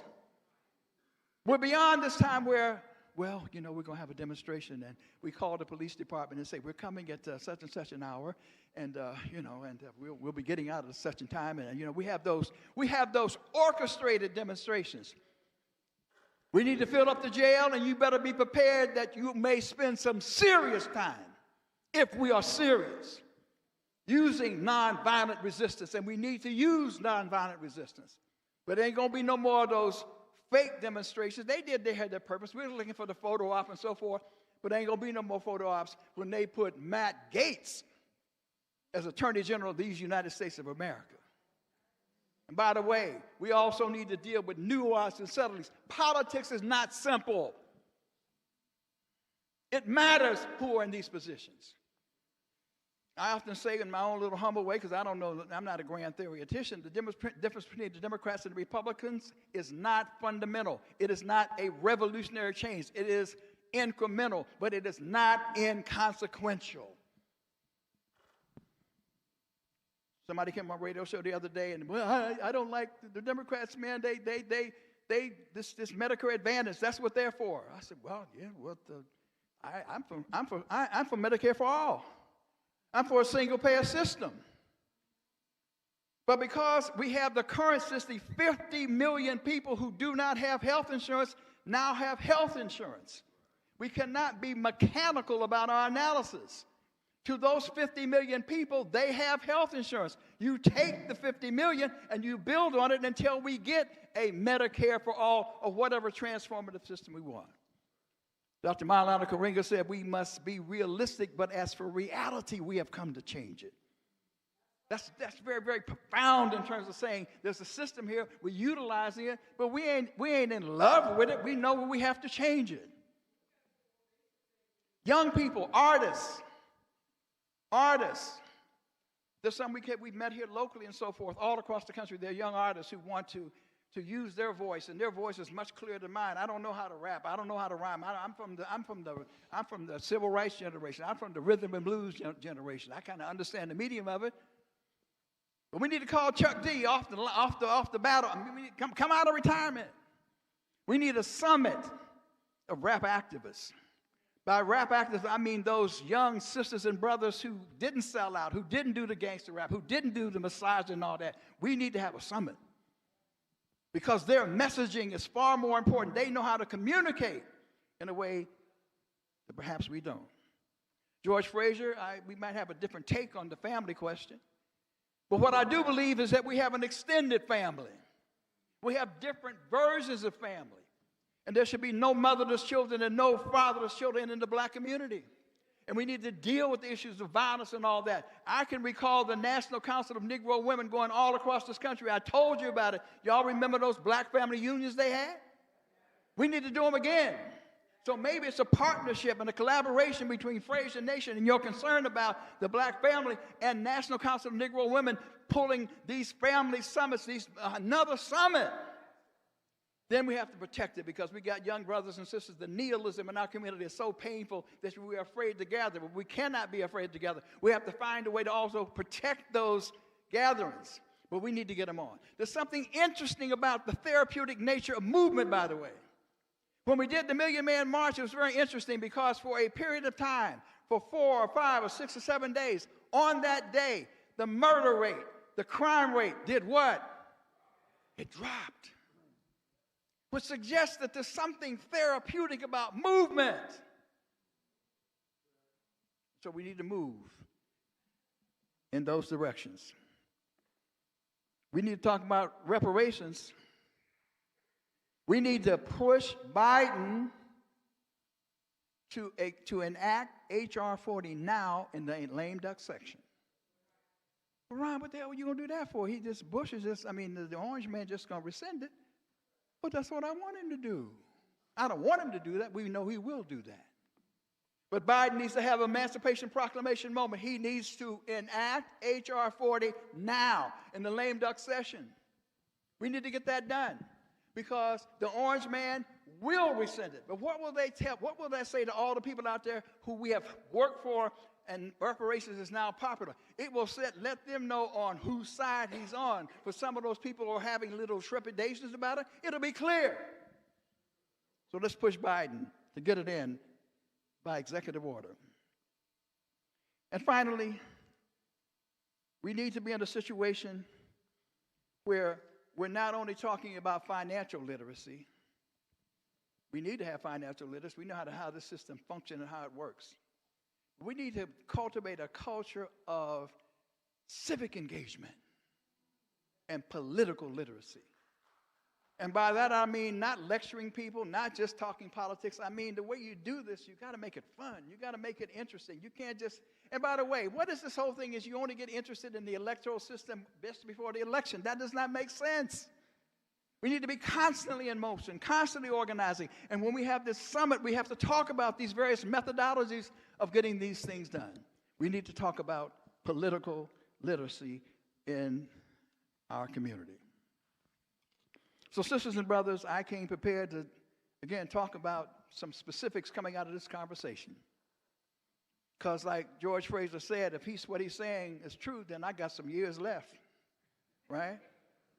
Because, and I come out of a faith tradition. I'm aching and hurting and carrying on, but in a way, I ain't no ways tired. Because we come this far by faith. You understand? And I'm 82 years old now. I'm 82 years old. Amen. Dr. Daniels. And I want to share the Dr. torch. I want to share the torch and pass the torch. So we gonna, George, we gonna hook up.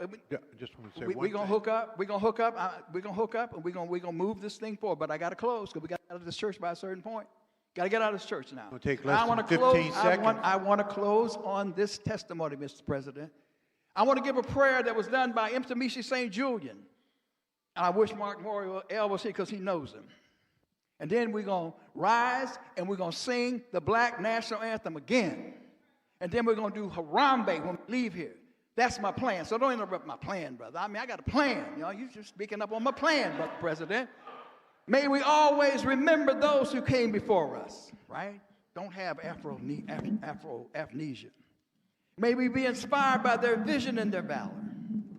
May their lives continue to remind us that there's that servant leaders. Service is more important than success. Success is service.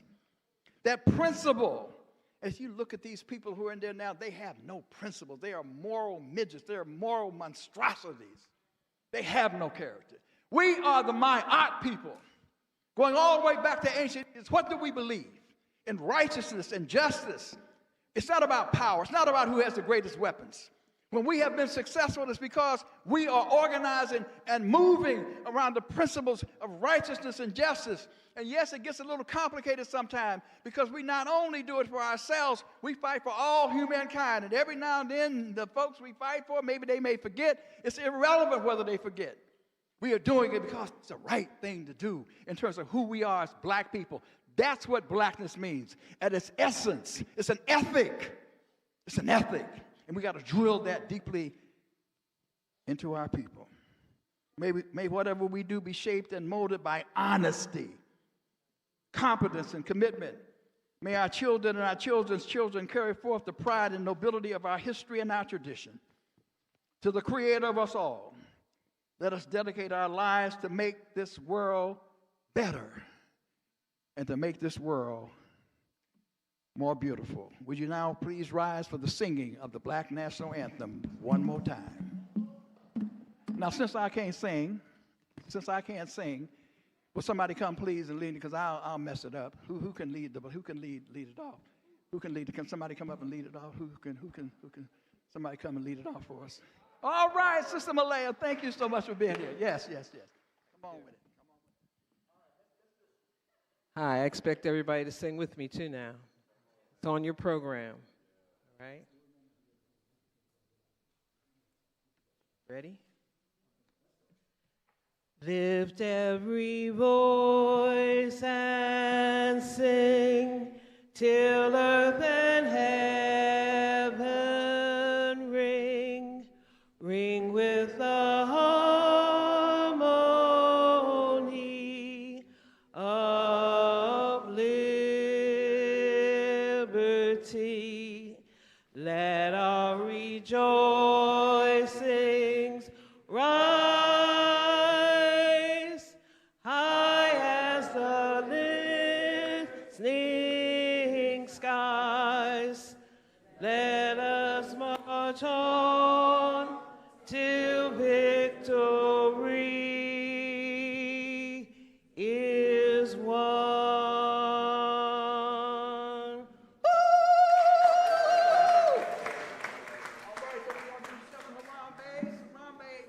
Let us all pull together 7 times, and you hold it as long as you can. And then we just gonna say amen. As we watch how we go, because we're supposed to be out of this church in 10 minutes. Let me have a thing. So on the count of 3, 1, 2, 3, we say what? Harambe! Harambe! Harambe! Harambe! Harambe! Harambe! Harambe!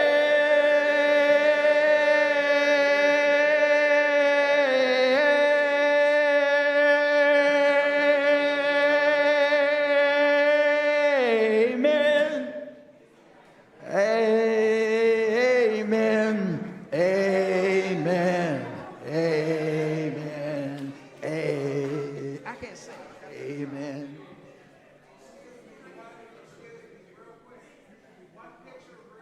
One picture, I'm gonna stack it real quick. Step right.